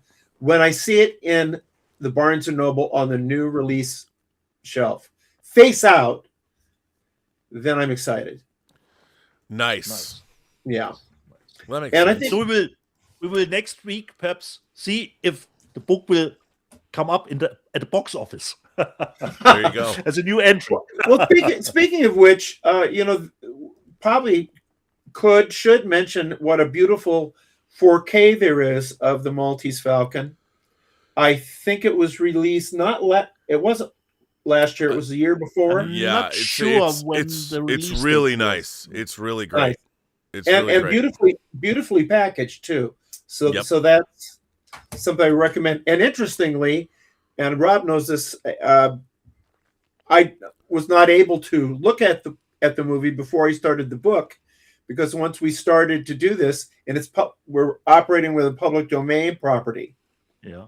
Well, the movie isn't public domain, Right. so I can't do anything that refers or suggests, like that. There can't be any Bogart spin on the ball, shall we say? So Yeah, that was no. So then I immediately went on. So, I was done. I had to write a fine line considering Yeah. this sneak. Yeah, and I watched it immediately after I had finished it. There's a 1931 version that's worth seeking, which is actually pretty good. It's not a John Huston movie. The John Huston movie is one of those movies, and I know we all three have probably 15 or 20 of these kind of movies where you just can't stop watching it. I mean, if you come across it, you're flipping channels or whatever, and it's there, you just stay there. It just immediately draws you in. and it's got an amazing pace for a movie that has precious little action in it. It's surprising how little. Yeah, I mean, there's a guy, Sam Spade slaps a guy. Sam Spade gets kicked in the head when he's unconscious already, and he's tough with Elijah Cook Jr., and that's it. That's it. But the tension is in that cast. It's pretty amazing. Pretty good. So we've got a lot of super chats that have come in. Stubble McShave says, I've got it. Stubble. Max Allen Collins' alter ego must be Columbo. Max, as well as Columbo, always knows who killed the victim. Mrs. Columbo is often mentioned, but never shown. The same goes for Mrs. Collins. Well, Mrs. Columbo is actually played by Kate Mulgrew. Yeah, in a separate show that the creators of Columbo didn't want them to do. But my wife turns up now and then, doesn't she, Rob? She does. You've and seen she's her. Always delightful. She's pretty cool. I'll bring her on camera sometime if you want to meet her. Chunter Knott says, I just got out of Avatar Fire on Acid, the Jimi Hendrix IMAX experience. Rob, have you ever been IMAX experienced? I have. I've been IMAX experienced for a long time now. But that's very funny to call that Avatar the movie that way. I mean, it is, man. It's the Avatar franchise is just one big van painting from the 70s. And I love it so. I love the Avatar movies. Fuck the haters. I love them. I think they're great. They're experiential events, as John Campion might say. Love them, love them, love them. Thomas Logan, we already said that. Oh, no. So he said number 6 is his Nightmare on Elm Street Warner Brothers 4K Steelbook set. Number 5 is the Florida Project from Second Sight. Good choice.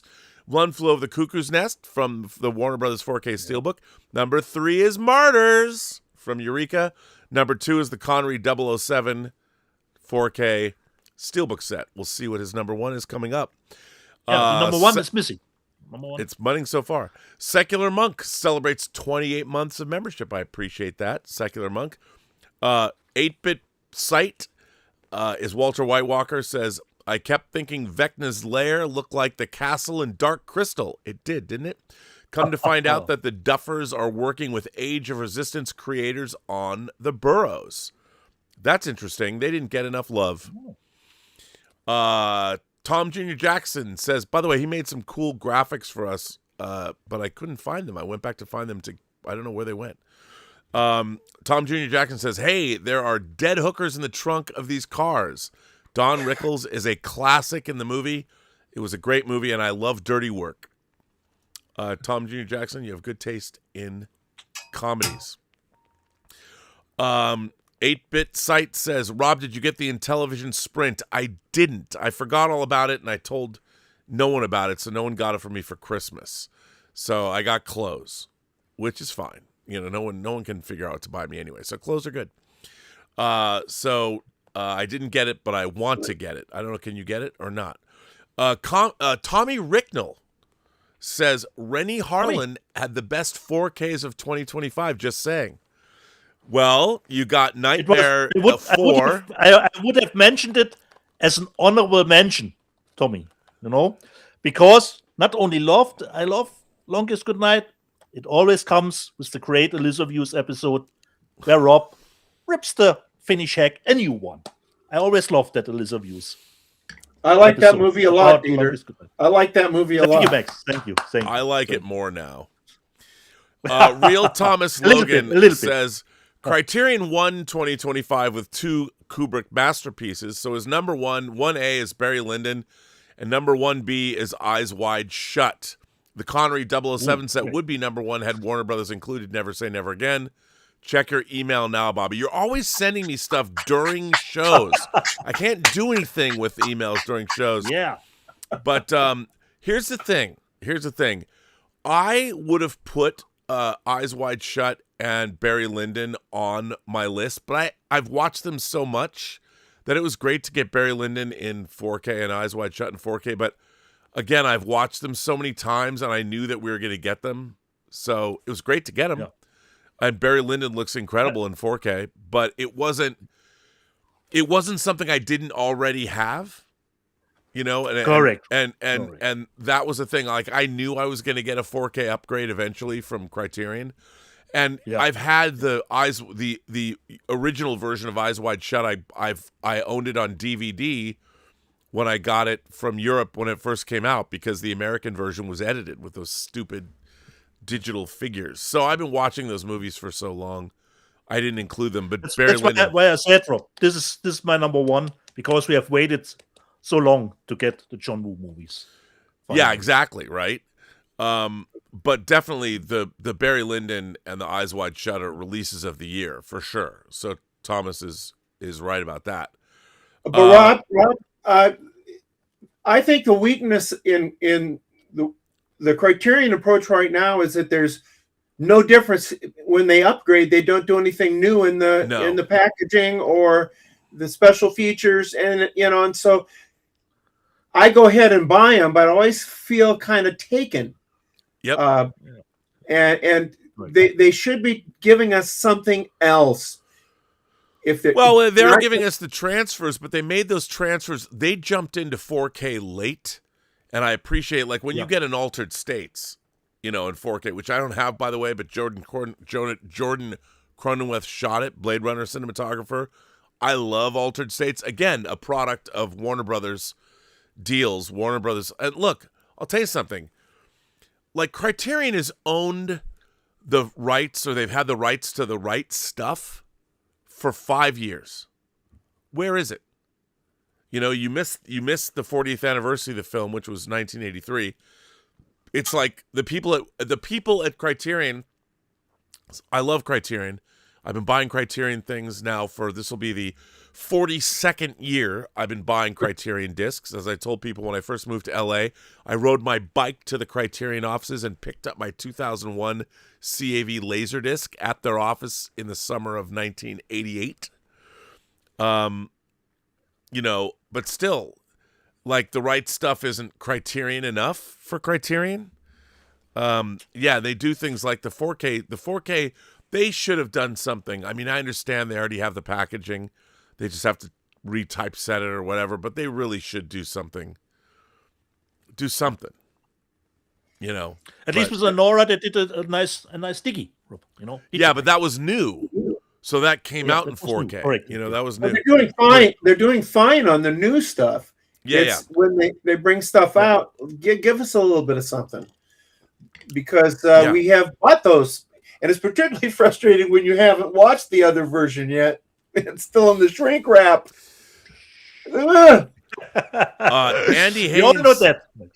Andy Haynes says, Rob, Steelbook Central in the UK do protective covers for different size boxes. That's good to know. I want those, especially for the Arrow stuff. Justin Toner celebrates 58 months of membership. Now because I've been told to do so, let me jump over to see what Thomas Logan, I still have to deal with his 5-page Shining letter.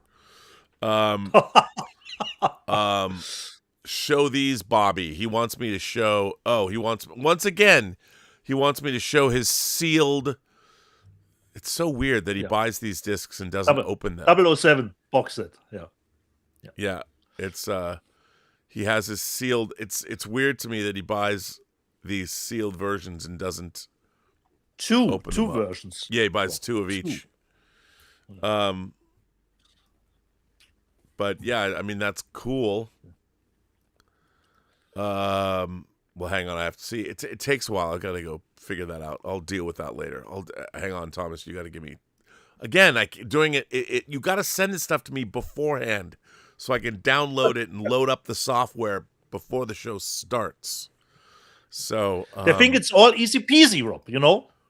I know. Yeah. But Thomas Logan's shelf of movies where he doesn't.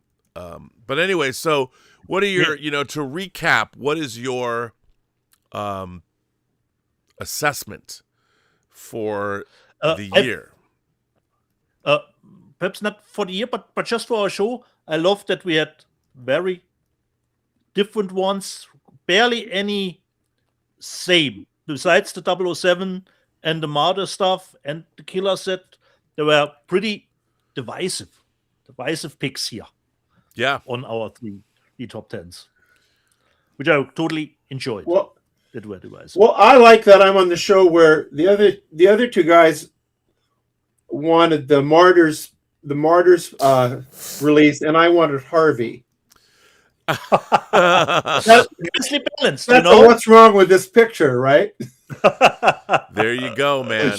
And the worst thing is, I come across as the twisted one. No. Yes.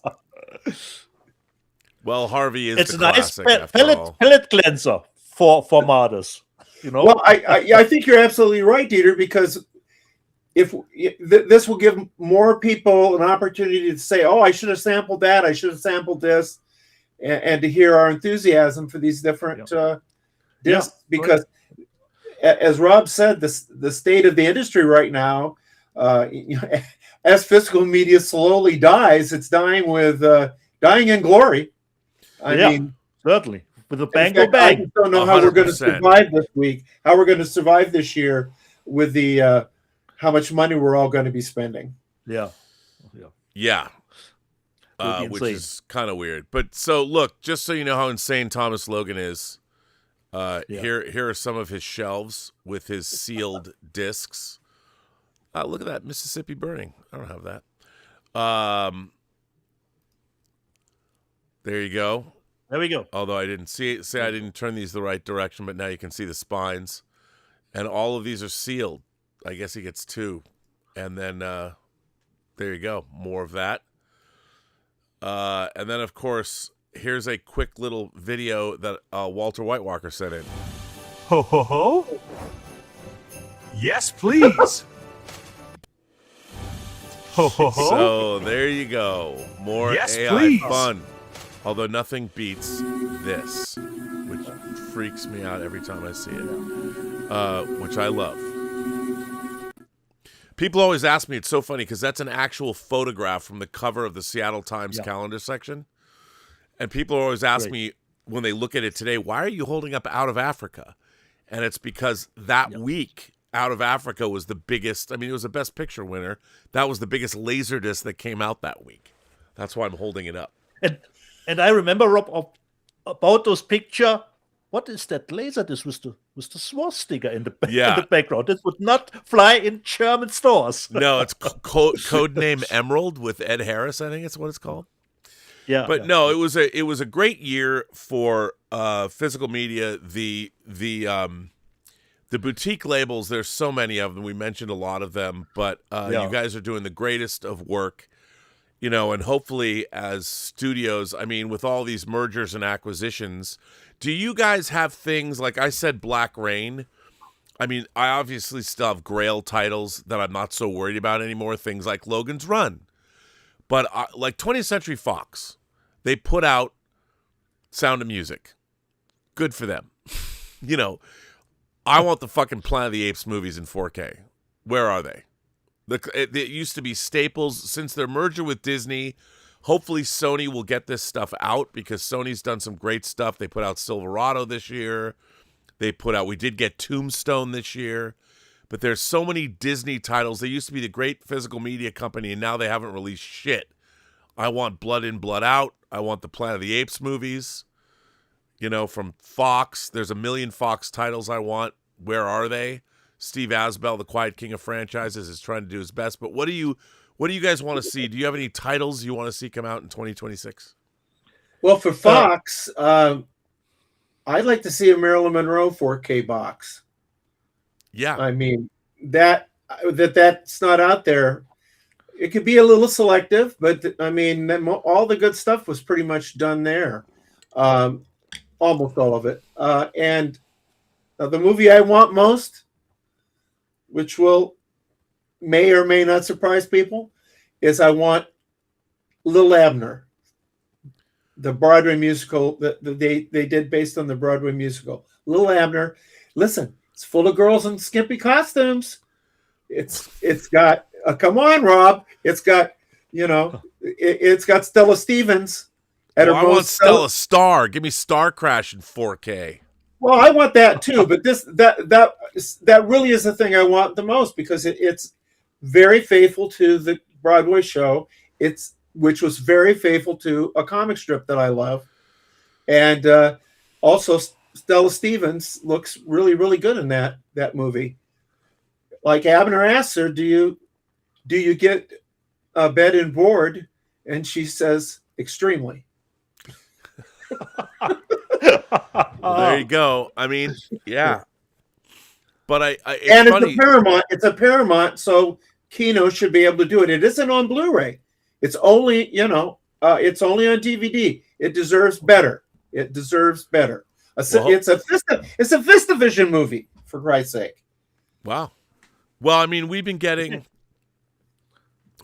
so much good stuff.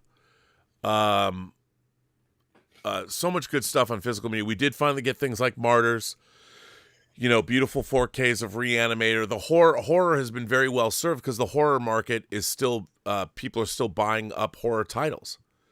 Yeah. When they come out. Like you said, the genre stuff is always like the big Possession.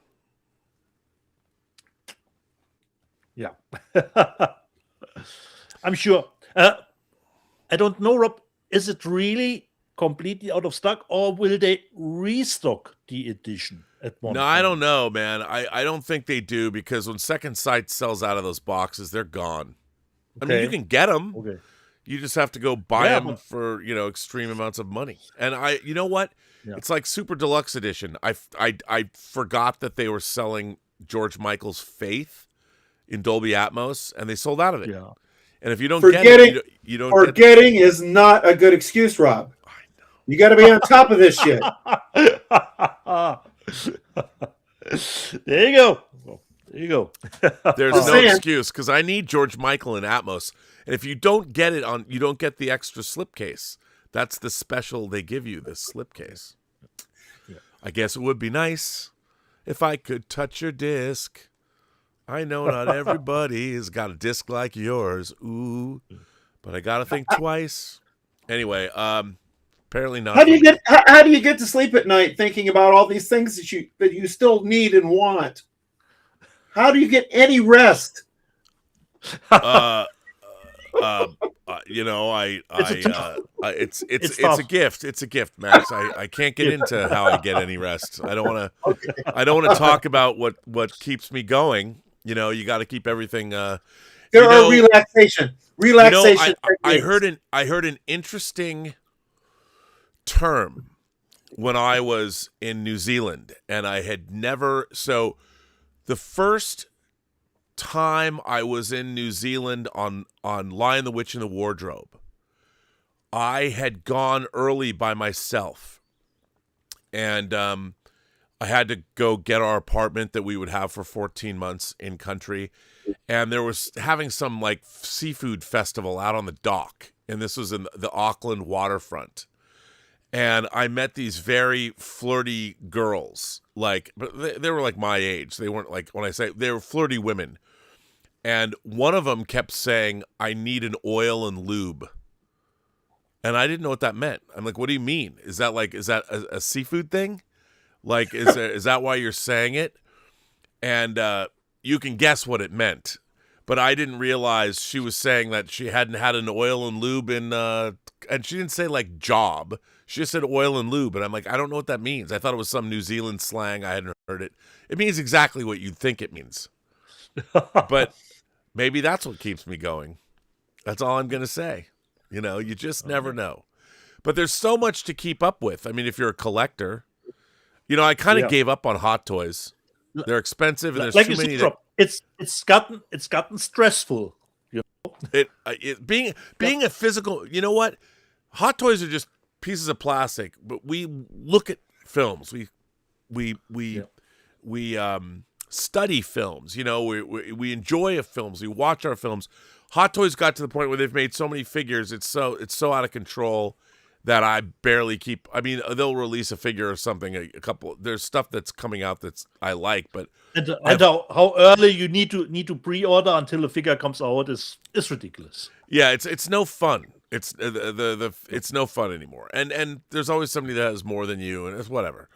So I still like action figures. Like I like X06, the Star Trek figures and stuff, but for the most part, but physical media is still fun. You know, I do like the chase, although I wish I could just get I don't want to worry about steelbooks or UK releases, but I do. You know, Well, that's one of the reasons I never got into steelbooks. It just I could just see the road that it would take me down. yeah. I hear Dieter talking about getting something dinged, and he has to send it back, and he has to try 3 times to get a good. And it's just like correct, Max. You know, that's when you get great packaging from Amazon. You know. Yeah. Well, and of course we know that the packaging has gotten so bad from Amazon. Yeah. You know, you can't. Even regular discs that aren't steelbooks can get crushed and destroyed. Oh, absolutely crazy! It's weird what's happened to Amazon. I mean, I think they had to compensate for tariffs, so they had to compensate for the high prices shipping around the world. But I don't trust Amazon anymore to deliver. Half the time they don't get physical media when they're supposed. It's like Amazon just went to hell. Well, they guarantee you can have it tomorrow in shit shape. Right. Yeah, it's another quick quote from Max that I need to write down. I mean, but to be fair, I mean, I did get my Tron Legacy and regular Tron Steelbook. I mean, I guess I'm going to order Tron, you know, Ares, but you know, I've still gotten things from them. I still get things from Amazon UK just fine. You know, especially Warner Brothers titles. Yeah, I used to do a lot of business with Amazon UK. Lots of business there, but a lot of stuff there, but it just got so expensive. Yeah, I mean, it's so weird. I get it. It's just bizarre when the world we live in, the rest of the world's going to hell in a handbasket. So, well, Rob, which of the Amazon foreign Amazons, you know, Germany, so on, is there one that is cheaper to get material from? Okay, this is going to sound stupid and dumb. I've never paid any attention to how much shipping costs. I just don't. Just like when I go to buy something, like when you go to Amazon, I learned a long time ago when I buy something from Amazon Japan, I don't want to know what the shipping costs are. You know, from Japan, yeah, certainly you know, not. it's like, oh, I need Guardians of the Galaxy in 3D. Click. It's the only place to get it, Rob. You know. Yeah, you just can't. Because it's so, and like when you go to same thing with Amazon France or Amazon Italy, you know, it's like you're in Europe, so it's not so bad for you. But I just can't even pay attention. If I want something, I want it. See, this is why Rob makes a terrible Physical Media Anonymous sponsor. Because when I call him and say, Rob, I'm weakening. I'm thinking of buy it. Yeah. It's either not what you want from your sponsor, and it's yeah. Yeah, but just try it next. Go through to the different Amazon international sites, put something in the basket, and look what the shipping will be at the end. Yes, and you were right. Just check it. The 3D stuff in Germany, there's a lot of stuff available there that isn't available here. Yeah, Turbine went back into 3D, and so they've been putting out stuff in 3D. Yeah. Great. I mean, it's amazing to me how the American studios have just completely almost abandoned physical media. I mean, I know they wanted to, but they've really thank God of Warner Archive, and then I'll give it up for Sony, because when they do the Disney stuff or getting Tombstone and Silverado is great. You know, you get Young Guns if that's what you want. It's really nice to see them dipping into those things. But I mean, it's just bizarre how they've just decided nope. And you know, see the picture of the young, beautiful you in that store with all those laser discs behind you. Yep. Reminds me how much I miss shopping for this stuff. Oh, I know. for going in and Directly shopping. discovering things. Now you can still do that with some bookstores. And my policy with a bookstore is if it's a Barnes and Noble or something, I will go in. If I see the book, I won't then get my phone out and check what I can get it for from Amazon. If I didn't know that book existed, they earned my purchase. Well, that was like I used to we had a Virgin Megastore here in LA, and everybody would go. I've been there. I loved it because they had all these import CDs and import discs and all kinds of stuff, and they would stay open after midnight on Monday because everything came out on Tuesday. So you could go there on Monday night at midnight, and they kept it open for like a half an hour, so you could rifle through and get whatever you wanted. It was so funny because if you wanted to meet celebrities, a lot of people in the industry would go there to get their stuff because they figured who's going to be there. It was all the diehards. Yeah. But they had a great art book section, so you could buy Taschen books there. I found all kinds of foreign books that I didn't even know existed. Me too. You know? Yeah, and it was a one-stop shop. So you had discs, you had CDs, you had movies, you had books. And I would go every week. And that was back when I was making really, really good money. So it didn't matter. I mean, I would walk out of there. I'd spend $400 or $500 a week at the Virgin Megastore. There was a Virgin Superstore in Chicago that I used to go to, and there was a great tower. Yeah. And the towers are, to me, much missed. Well, because and you also didn't know, now you've got Blu-ray.com, which gives you whatever's coming out and whatever your favorite website is. So you just go consult. And back in the day, in the aughts, that wasn't, or in the zeros, that wasn't always true. There weren't websites that were tracking what's coming out. No. But the Virgin Megastore did, and sometimes you didn't know. Like you'd go and be like, "Oh my God," or you'd find out when something was and it made it fun because you had to make a journey to go get what it is you wanted to get, and then finding like I bought a lot of EDM compilation discs for my wife at the time. So anytime some new foreign Ibiza collection came out, I mean, we had hundreds. I would buy her every single one that came out. And I had to go because they would release these new ones. You never knew what you were going to get. There might be 4 or 5, and I'm like, well, I got to have those. So I brought them to her every week. And perhaps some cat in the back in it too. What is this? 100%. What is that great store in LA that is partly a used store, I think? Amoeba. Amoeba's got a lot of growth, but the problem with Amoeba is they don't have sale prices. They're still very expensive, and even their used stuff is really pricey. But I love Amoeba. It moved, but I still love going there. Well, it's something I miss. I miss the shopping experience, and I will have unopened things that I run across that will have the store label on it, and I'll think about how I used to go to that store all the time, and it's just it's something. I prefer it to all this mail order stuff. I really do. Well, yeah, and it's because it was fun rifling through things, and when you're with somebody, remember you could pick something and go, remember when this came out, and have conversations about it. Yeah, a social thing. Yeah, I remember the beginning of the DVD days when you could actually manage to go through all. In Germany we got a little bit later into the DVD market. You could actually go through all new releases. Oh yeah, no, it was great, and all the new releases would be on end caps or whatever, and it'd be exciting to go in there, and it was so funny because they wouldn't let you buy things at Virgin until 12:01. It was just. We have a few more super chats. Yeah, Richard Curtis is with us. Richard Curtis asks, "Have you read The Right Stuff by Thomas Wolfe?" Yes, I have. I've only read the Electric Kool-Aid Acid Test. Should I just wait for the film of stuff? Well, The Right Stuff is one of my favorite movies of all time, bar none. I love that movie.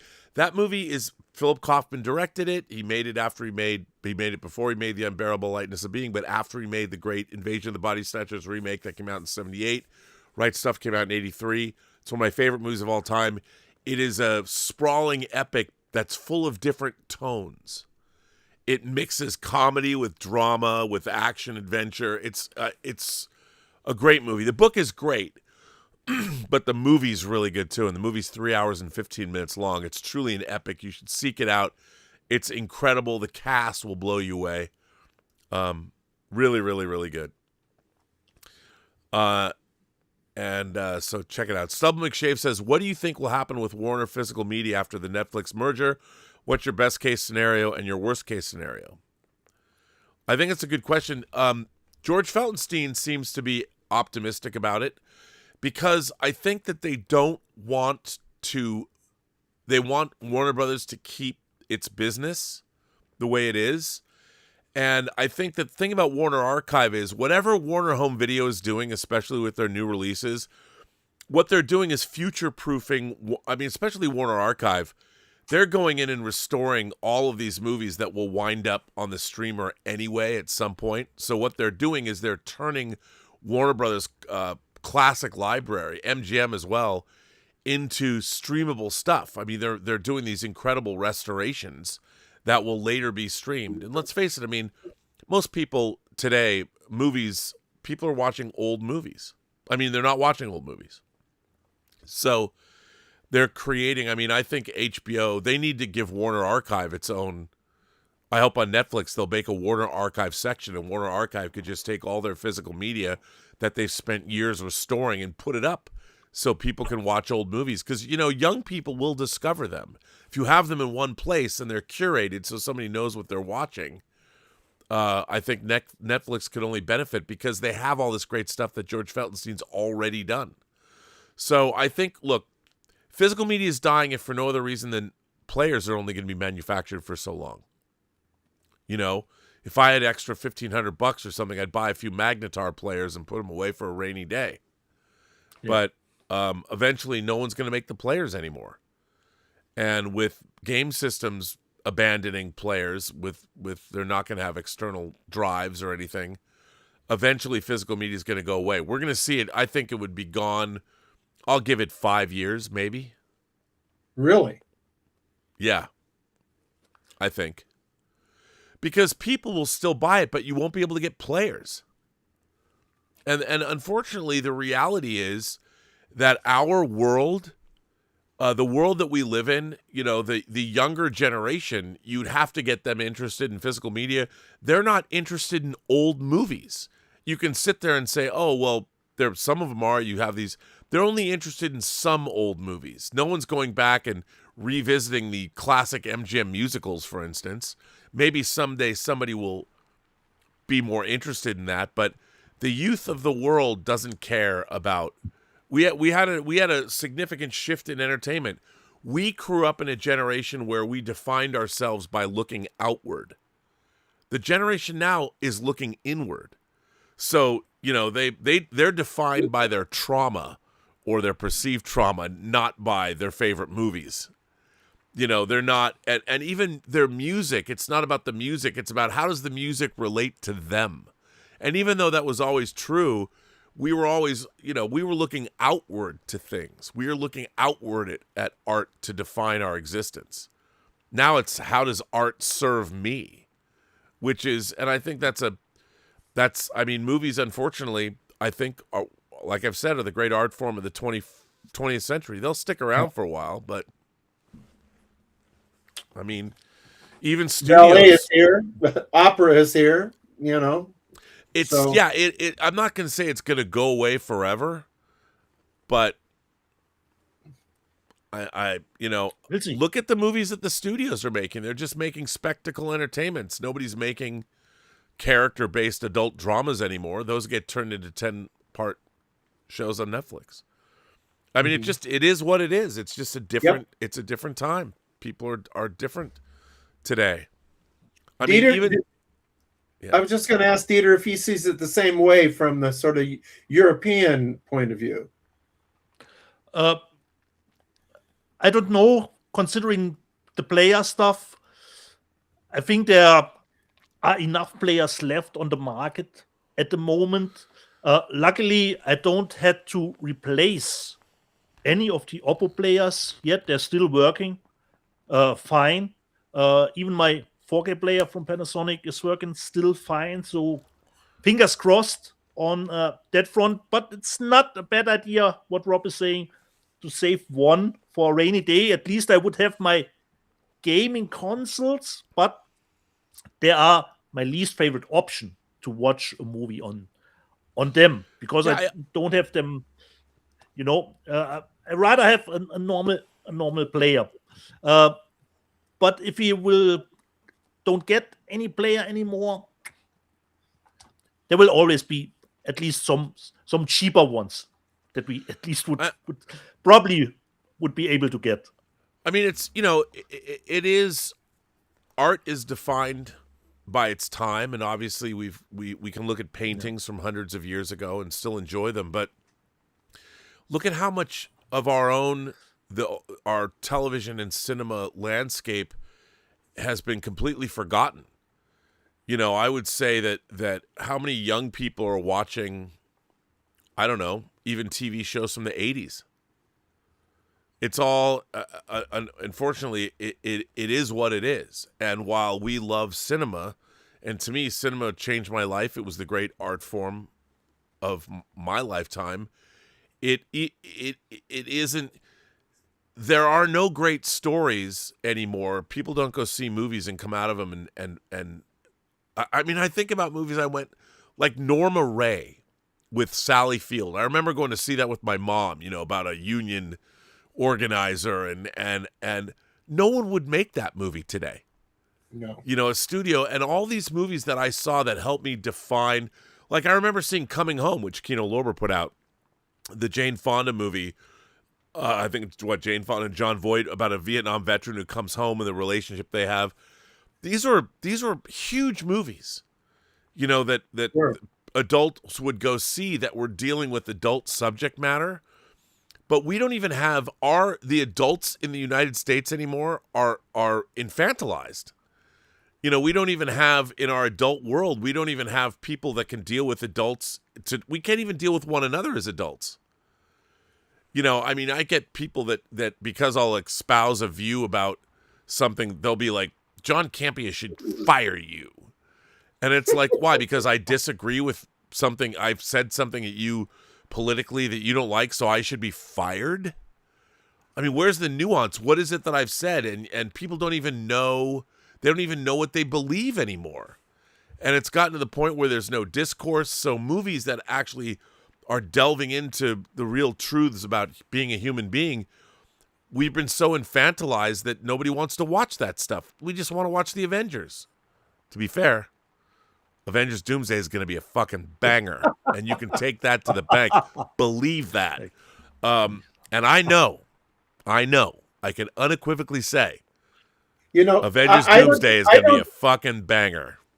I don't disagree with any of what you just said, but I'm a little older than you, and I'm here to tell you, stupid has been here for a long time. Yeah, I know. But now we have social media, and you've had social media has been deployed by bad actors who have utilized it as a tool to go after the very foundations of our democracy, which is the next generation.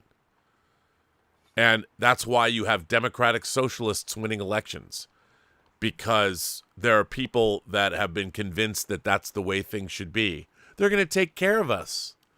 That was very much by design. And people don't know. We have to make those same mistakes again, that socialism doesn't work because human beings want to have individual achievement. But hey, they'll try it again.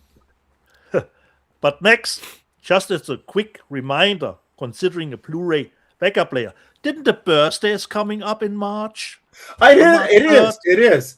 And I'd be very grateful if someone bought me a spare, but it's got to be able to play 3D and 4K. Yeah, and that's tough, dude. And region free. I will still watch Bang Boom Bang. No, I don't think it's that tough to find a player that plays 4K, and maybe I'm wrong, and they'll let us know. But I think you can, because 3D, Yeah, I mean overseas. But I think Max 3D is almost included in that. Yeah, I yeah. don't think. Yeah. Well, the problem be. is going to be when a screen. I have two screens that will take 3D. When they go out, how do I get another one? Yeah. Well, that's a problem. You can't if you have a still keeping hold on my Panasonic. Yeah, some projectors like my 3D plasma screen, which still I bought the last 3D Panasonic 65-inch plasma. It works great. It looks great. And I got it in 2013, and it's amazing. So that you don't play 4K on that. No, No. Unfortunately not. So I'm still holding on to it. Have you got two viewing areas then? Yeah. Okay.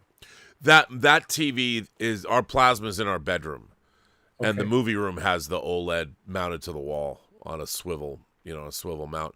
But even that, I want to rock the 83-incher, man. How do I get that? That's what I want. It's not big enough to put a projector in. I mean, look, what I really want to do is get rich so I can build a dedicated building that has my dedicated home theater in it. Say, I did want to say that we're doing the lists at the end of the year. I have some facts from the survey we took at the Sea Wing. Oh, you do? Okay. Yeah. In room 1, the feed from room 2 was their favorite. The feed from room 1 was their favorite. In room 3, the feed from room 4 was their favorite, and then I just stopped writing it down. Wow, that's amazing. It's very. It shows you that it's not physical media; it's streaming that they're into, and they want to watch. I like amateur stuff as well.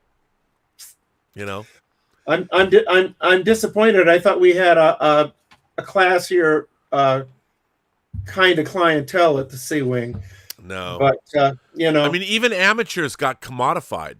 OnlyFans is ruined porn. What are you gonna say? It's too bad.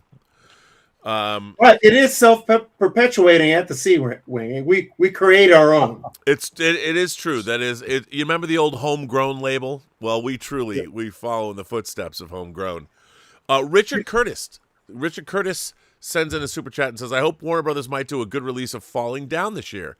I still have they'd put out originally that great media book, the Blu-ray media book of Falling Down. I have that, Joel Schumacher's movie. Also, Gaspar Noé box set would be really cool too, and Plan 9 from Outer Space. I could see like Film Movement doing a Plan 9 box set. People have done it. A Gaspar Noé box set would be great, but it would be hard, I think, to get all the different rights. Yeah. But a lot of his movies have come probably out not under one roof. Yeah, probably not under one roof. Suspect 646 says, "I love this show, gents. Is it possible to get a signed copy of The Return of the Maltese Falcon?" Well, yeah, as a matter of fact, it is. Have a better 2026, Rob. Max, here's one right now. You're going to sell him your copy? No, because mine says Rob. I'm just saying it is possible to get it. He says, "Is it possible to get a signed copy of The Return of the Maltese Falcon?" And it is, because I have one right here. Max, how would somebody go about getting a signed copy of The Return of the Maltese Falcon? Well, anybody who sent me a copy and included return postage, I'd be glad to do that. And do you do that a lot? I know. Yeah. But I do want to do return postage. I don't think I should. Well, yeah, somebody's got to send you an envelope that you can later just sign it back. Yeah. What is the most anyone's ever sent to you at one time to get signed? Oh, boxes. Really? Boxes of somebody who's been collecting me for. I mean, I first published in '73, so it's not too hard for somebody to collect a box of my books. And a lot of times at signings, like at San Diego Con, I witnessed that. I witnessed San Diego. Somebody brought a box. They'll have you sign whatever the limit of books is. Then they get back in line, and they come up, and then they come back in line. I love it. I love it. And they always say, well, doesn't your hand get tired of signing?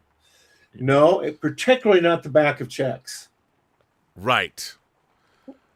Plus my hand never gets tired of signing because I've, made sure that my hand is. You keeping it limber, are you? Yeah, always. Because I build models. I still build Gundam models and spaceship models, so I have to keep the fingers. Although I got a little bit of arthritis or whatever, it clamps up here sometimes. And what is one of your relaxation techniques to help you get to sleep at night?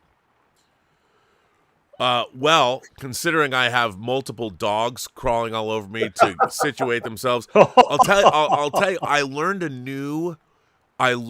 new way to get to sleep. I don't ever have a problem getting to sleep, dude. I can sleep anywhere, as evidenced by this channel.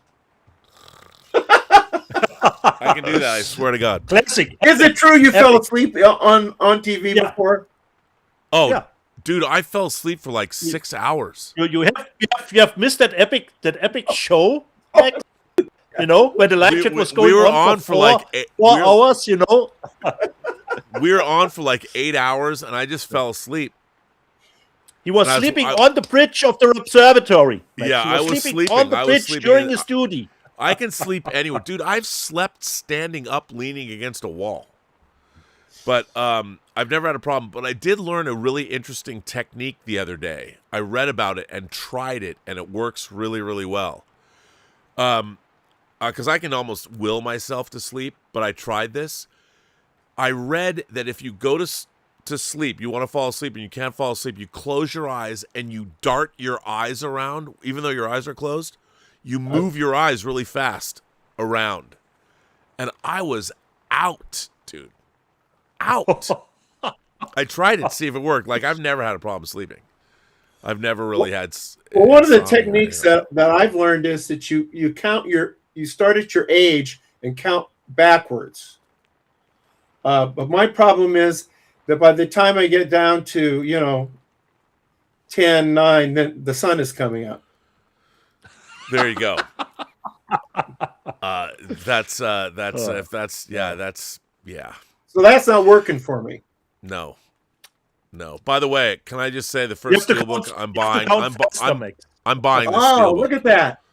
That's the Warner Brothers British version of Ben Hur. But I have to say, dude, this is the domestic cover, and I fucking love this cover. I love that cover. I love that cover more Very than nice. the steelbook.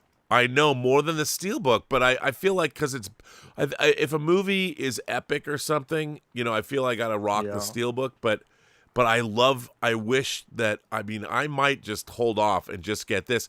It just seems silly to get Ben Hur in a Amray case, though.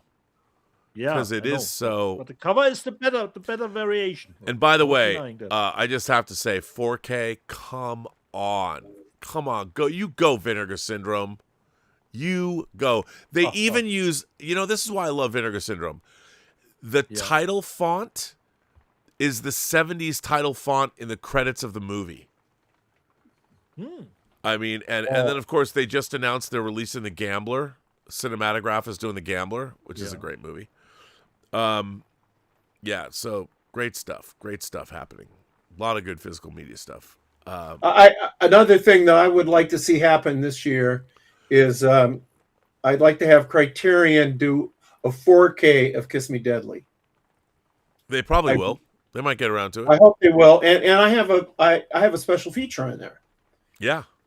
So I think you said, Rita, you watched my Mickey Spillane's My Hammer documentary. Yep. I did a 40-minute cut for the. Oh, that's cool. Okay. Yeah, I did a 40-minute cut for the Blu-ray. Nice. By the way, Tom Jr. Jackson says, Max, if I send you a pic of Rob asleep on the channel, can I get an autographed book? Sure. You know what's really funny? I think Tom did this.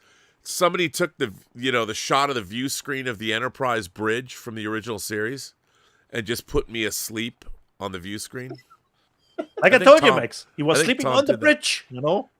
Yeah, dude, I was totally out, man. If it's good enough for the president, it's good enough for you. Yeah, well, there you go. It was, but I fell asleep. I just forgot to hit I've been so tired and so drunk that I've fallen asleep before.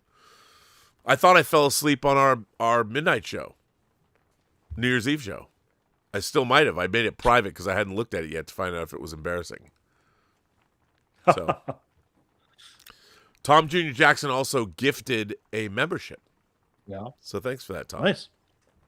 Would you say when you gift memberships, where do they go?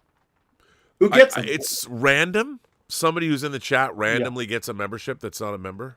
I think it's considered who is very active in the live chat. Oh, okay. That probably gets a little bit more ahead of another one to get that membership.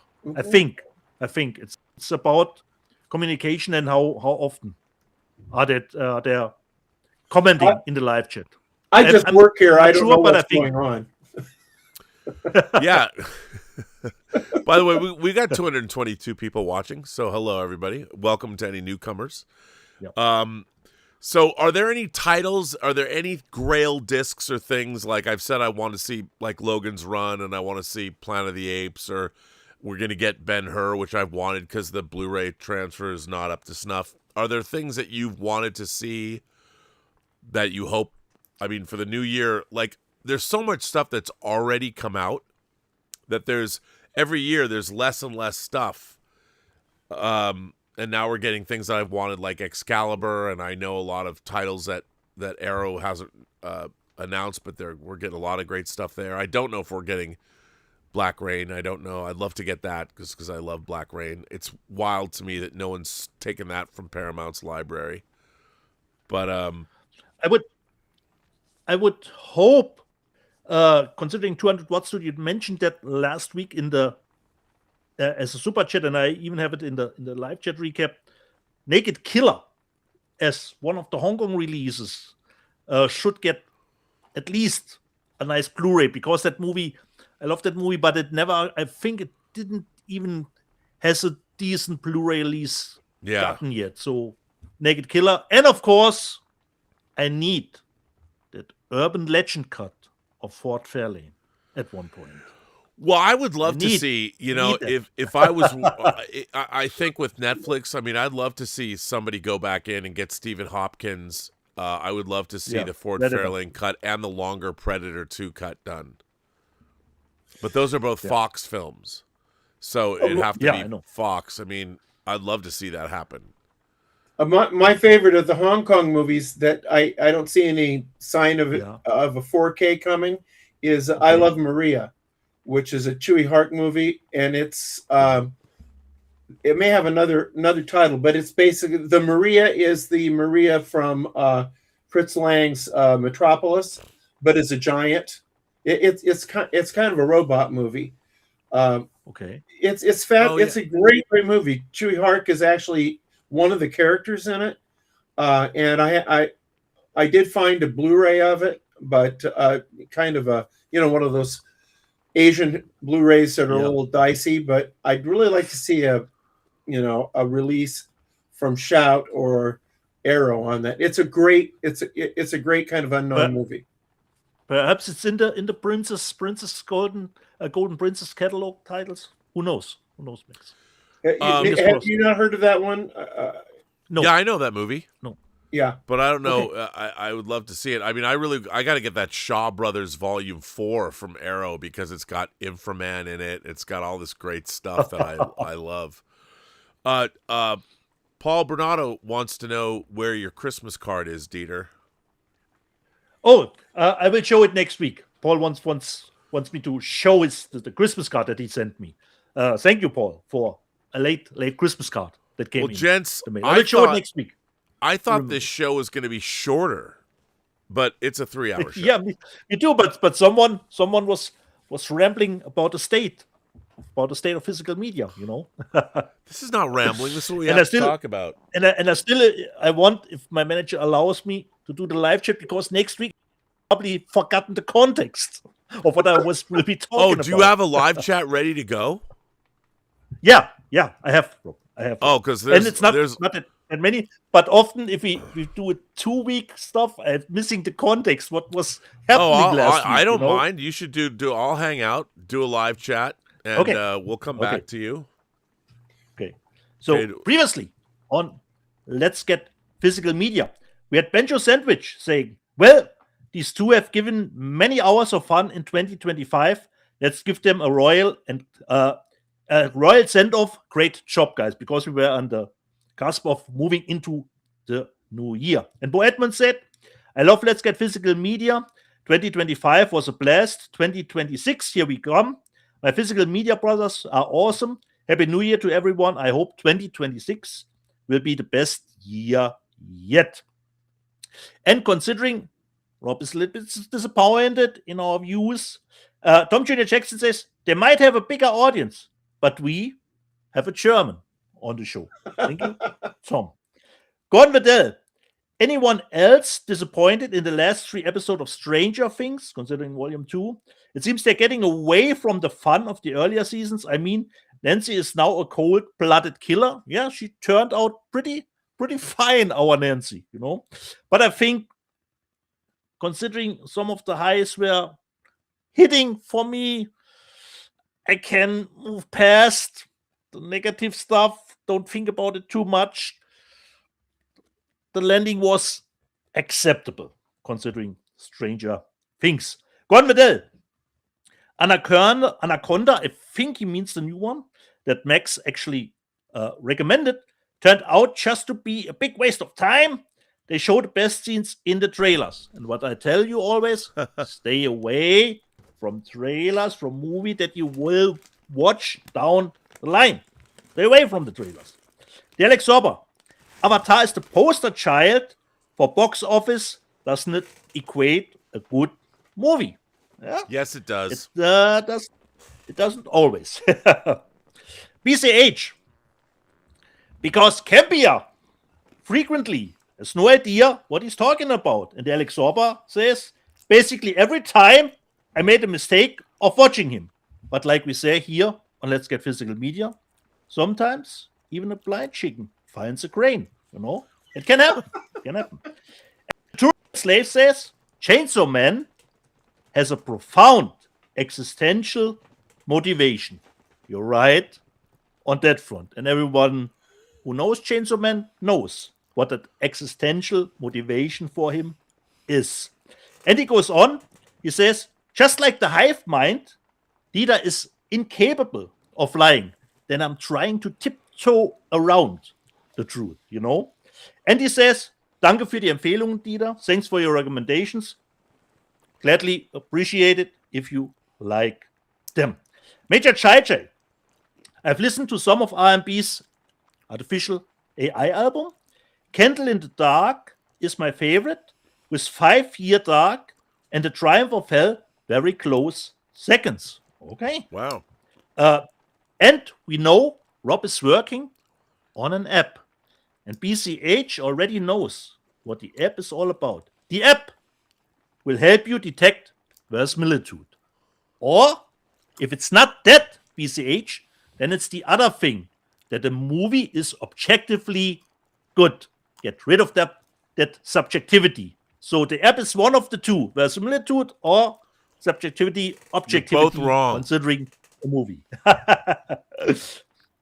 And Joseph 7988 asked Rob, will this album, the album, be getting a physical media release? Will it, Rob? No comment. No comment. Okay. Gore Freighter says, to me, Pluribus did not have much of an ending. I wanted a bit more, like Paradise, for example. Can't wait for Paradise Season 2 hit the screen in February. But for me, Pluribus had really, really nice ending. And we already talked about, because Erjo wanted to ask, what is the future of Blu-ray players in 2026? Like we said, perhaps get a spare. Get a spare. Andrew Gordon, Max had it in his top 10, the Better Tomorrow trilogy. Drew Gordon. A Better Tomorrow 2 is awesome. The first John Woo film I ever saw at the cinema too. It's a perfect action film. And he goes on, the first Better Tomorrow is sleeker and tighter, but the sequel is balls to the wall, crazy violence. And Max even informed us, the work print, even with shoddier quality, is even a better version. Drew Gordon, the Killer remake is good too. And David Rose, the Killer remake, is trash. Actually, I quite enjoyed the Killer remake that John Woo actually did.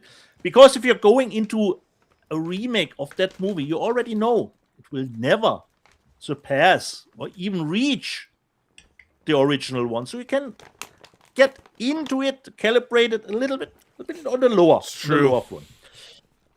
And 200 Watt Studio says, Ken Max, we talked about this. This was a super chat, like I said 5 minutes ago, about the Hong Kong film Naked Killer. This would be one of my most sought out release to get a nice edition of that movie, or even just a movie with a nice transfer.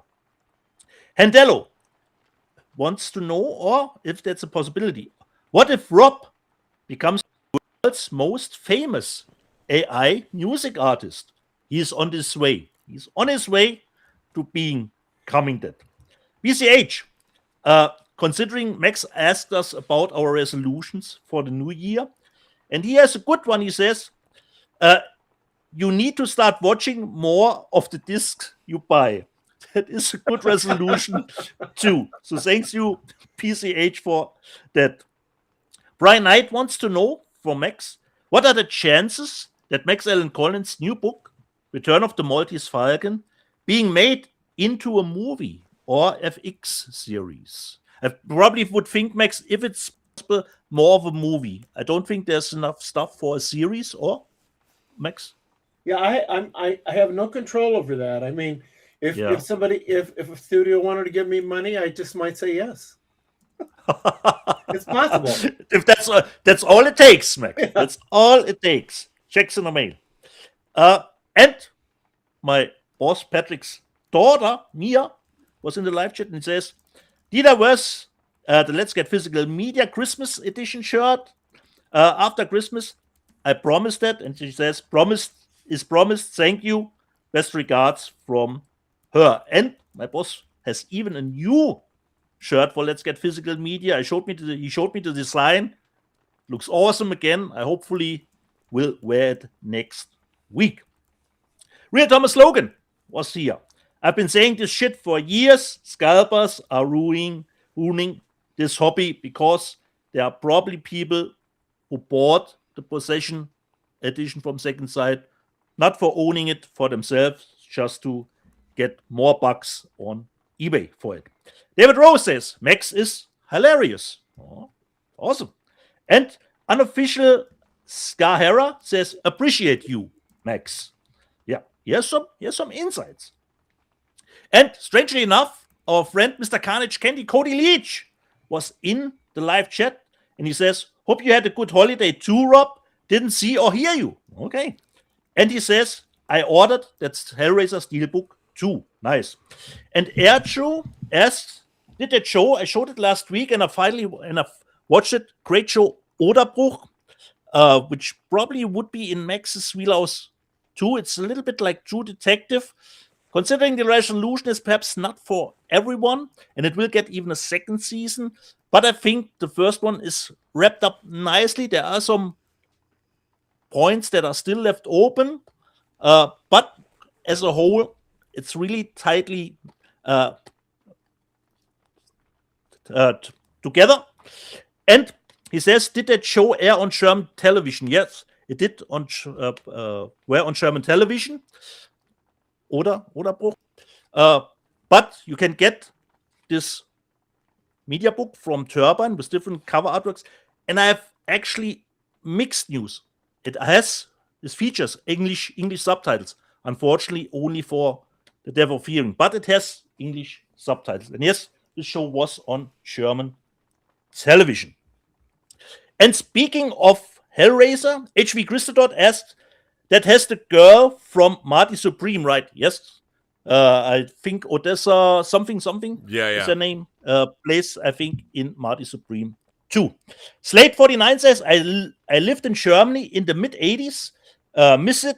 I lived in Vogelweh, close to Kaiserslautern. And Kaiserslautern is actually pretty close to Saarbrücken.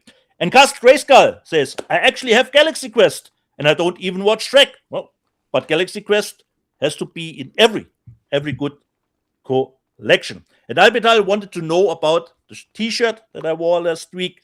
Does it come in black? Unfortunately not, but the next T-shirt next week will be in black. That was the live chat readout from last week. Fine readout it was. So yeah, I mean we are now, this is January 4th, 2026. Yep. I mean, wow. I don't know what the new year's got coming, but I know there's a lot of I'm looking forward to a lot of movies. Project Hail Mary is something I can't wait to see, and that's in March. Yeah. I saw a new trailer for the Bone Temple yesterday. I can't wait to see 28 years later, the Bone Temple. That looks bananas. There's a new Silent Hill movie that's coming out this month. Sam Raimi's new movie, Send Help, is coming out, which looks crazy. Yeah. And help me, Rob, I saw a trailer with Sam Rockwell, that new movie that looks great. Don't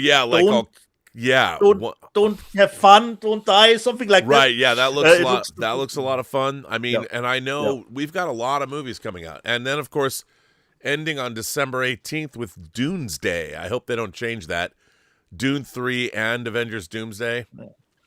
The one Probably Dune will move, Rob. I can't see them. I don't think they're going to move them. Those movies. I don't think they're going to move them. I think they're going to promote Doomsday all year. I don't see that happening, Rob. Boss Logic is already making some great banger posters for Doomsday, which is terrific. And I can't wait. I'm really excited. We got a Star Wars movie coming out, Mandalorian and Grogu. Yeah. I don't know. And just quick in the shout out, Das Play-Doh, I assume Oderbruch refers to the Oder River. Yes, it plays at the Oder River, just at the frontier between the Polish and the German frontier, And they find, the beginning of the movie, two fishermen find a huge pile of bodies and animals, And what? Then the mystery has to be solved. Is that a series or a movie? A series, Rob. It's a series. It's from Christian Albert, who did Pandemonium. Yeah. Yep. Dieter, would you? That's a German media book, correct? Yeah. Would you send me an Amazon link? I can do that, but would you do that? Like I said, Max, it only has English subtitle for the deaf of hearing. If that doesn't bother you, you have to read the door closes. A bird is streeping. If that doesn't bother you, I would recommend it for you. What? I will send you a link. There's English subtitles, but deaf of hearing. Unfortunately. Richard Curtis says, I want a box set of 3 to 5 of Peter Jackson's early films. That would be great, especially the film with Marty McFly and Herbert West. Well, they did the German, that movie's called The Frighteners. The box set, I think you can still get that box set of The Frighteners. I'm not sure about the box set, Rob, but Turbine released it over and over again. Yeah, so The Frighteners is out. It's not a box set, but I would love to see like Brain Dead and Bad Taste and Meet the Feebles. Meet the Feebles. I'd love to see that. The favorite puppet movie. I love that. I love that movie. Yeah. Garen Gillum asks, I was wondering if Max has seen the 1981 Japanese noir film Yokohama BJ Blues that was partially based on Robert Altman's The Long Goodbye and Friedkin's Cruising. Radiance put it out on Blu-ray a year ago. I quite enjoyed it. I'm in. I didn't know that's what that was about. I'll get that. I have that ordered. I had seen it. I saw it years ago, and and it's a good movie. So I ordered it on. It's 4K or Blu-ray. But it's Radiance, right? Yeah, Blu-ray. Yeah, I have that on order. Well, there you go. Well, gentlemen, why don't I let you go? Secular Monk says 2 films I want in 2026. Rubber. I love Rubber. Have you ever seen Rubber? About the tire you mean that's alive? The tire movie? Yeah, the tire that's alive. Rubber. Yeah, but Rubber is available here at least as a Blu-ray in Germany. Yeah, I've got the Blu-ray of Rubber. Yeah. Gentlemen, can I thank you for inviting me today and for making me part of your show. Generally, I appreciate that. I really do appreciate Our that pleasure. you've made room for me. Well, you pleasure. know, the Sea Wing, when it's our honor to have you. I didn't even ask Dieter if I could bring you on the show. I just started to do it, and he allowed it. That's how he does it, Max. He goes over the work up his head. You know, he's the manager. He does what he does. You know. we are here, but for to serve. Correct. Actually, Sorry. by the way, Secular Monk also would like to see. I love Hudson Hawk. He's asking about Hudson Hawk. I have the Blu-ray of Hudson Hawk. You know, they did put that out, but I don't know if we're ever going to get Rubber, because they released. I want to say my Rubber Blu-ray is domestic.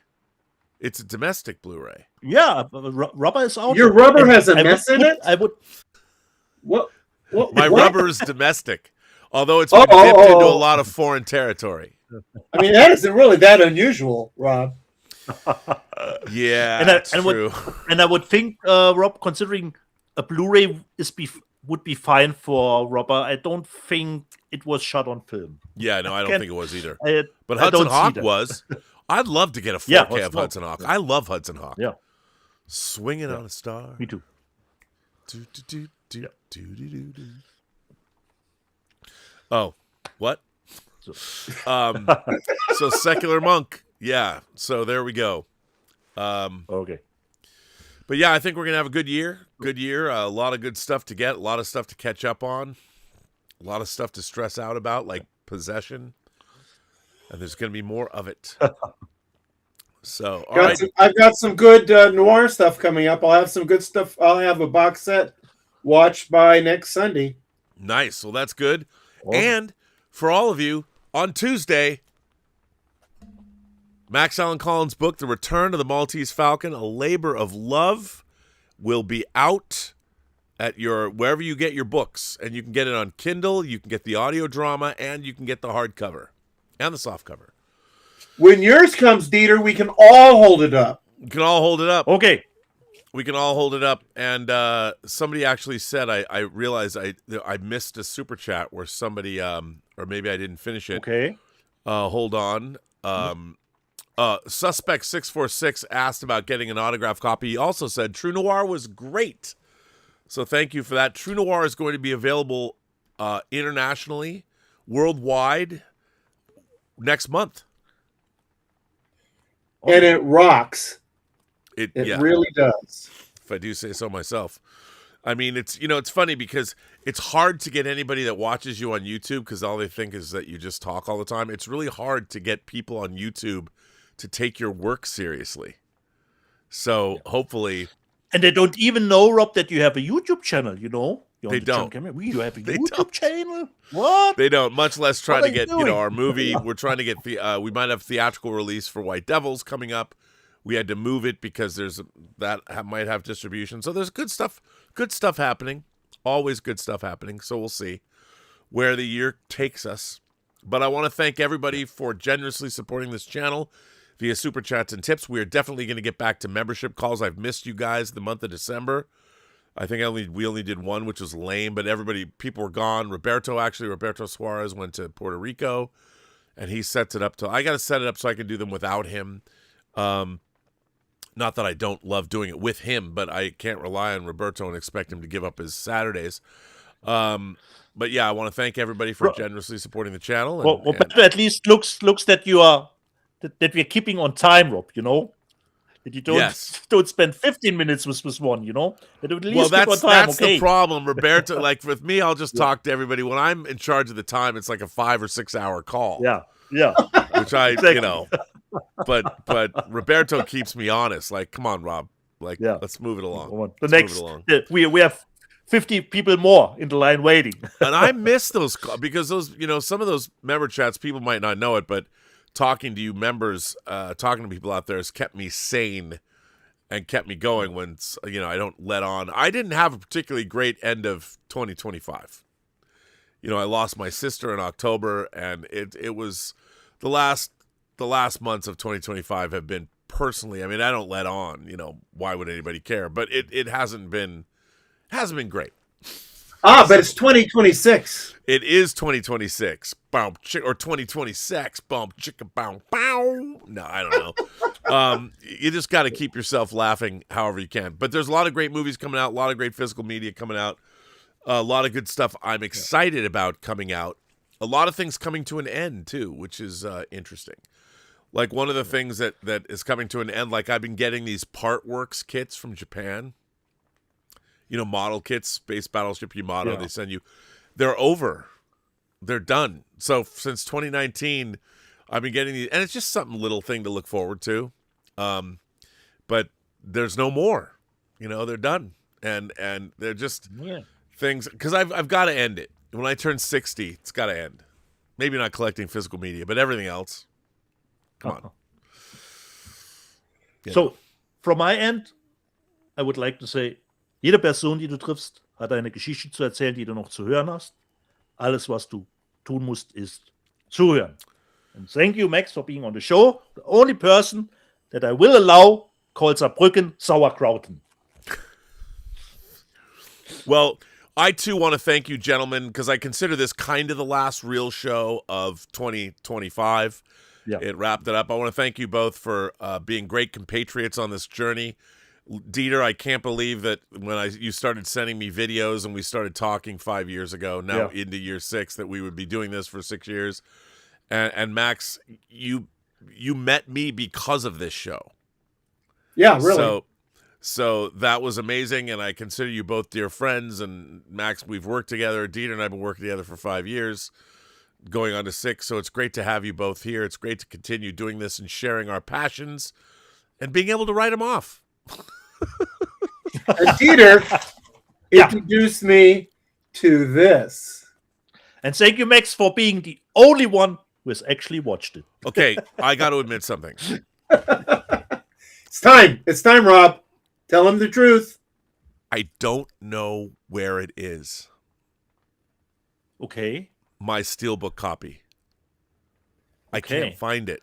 And unfortunately, the steelbook is out of print, Rob. I need to get I will the find it. The normal It's edition. in a box. Okay. When we moved here, there's I can't find it. Rob, I know that stuff too well. Don't find anything.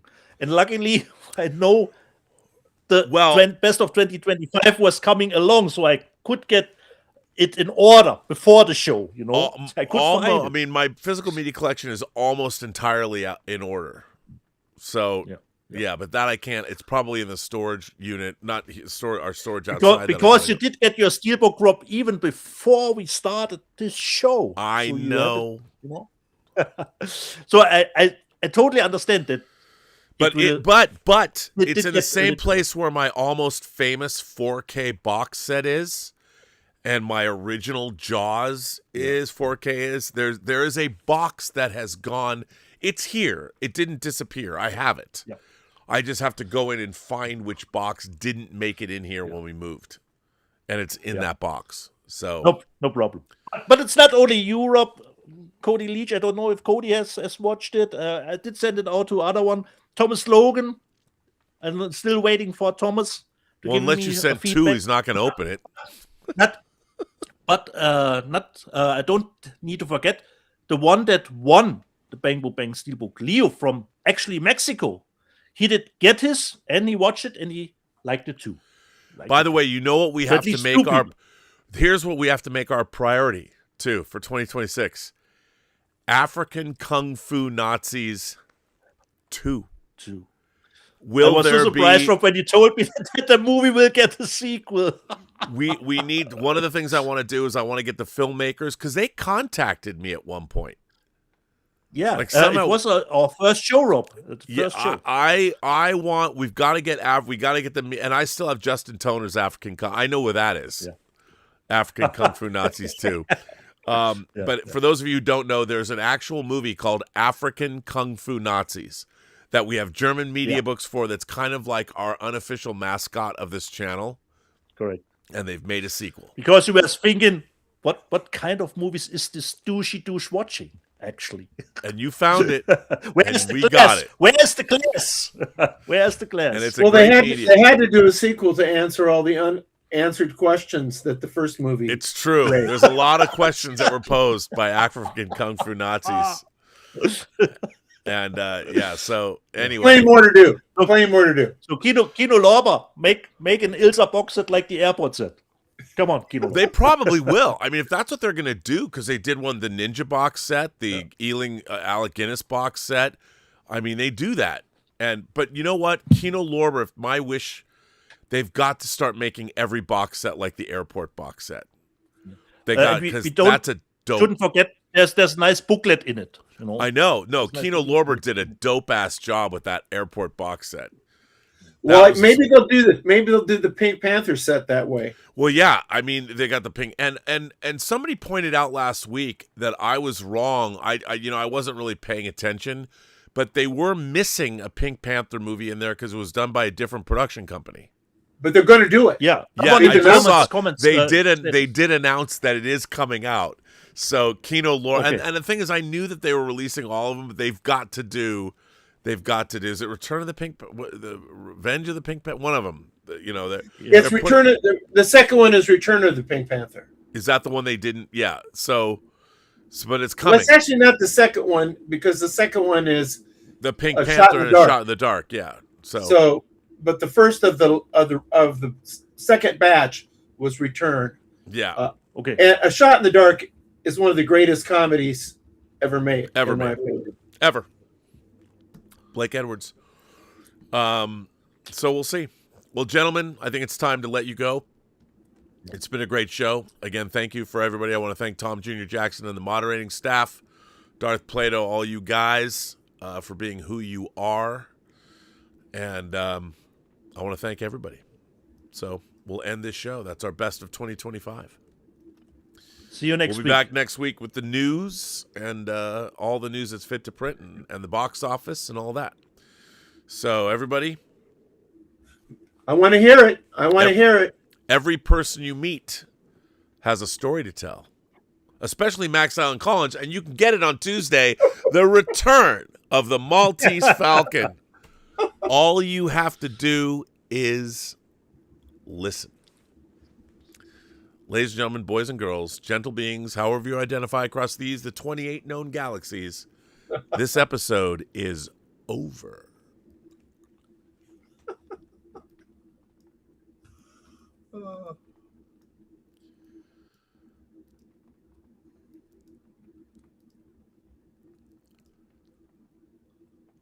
And we are out.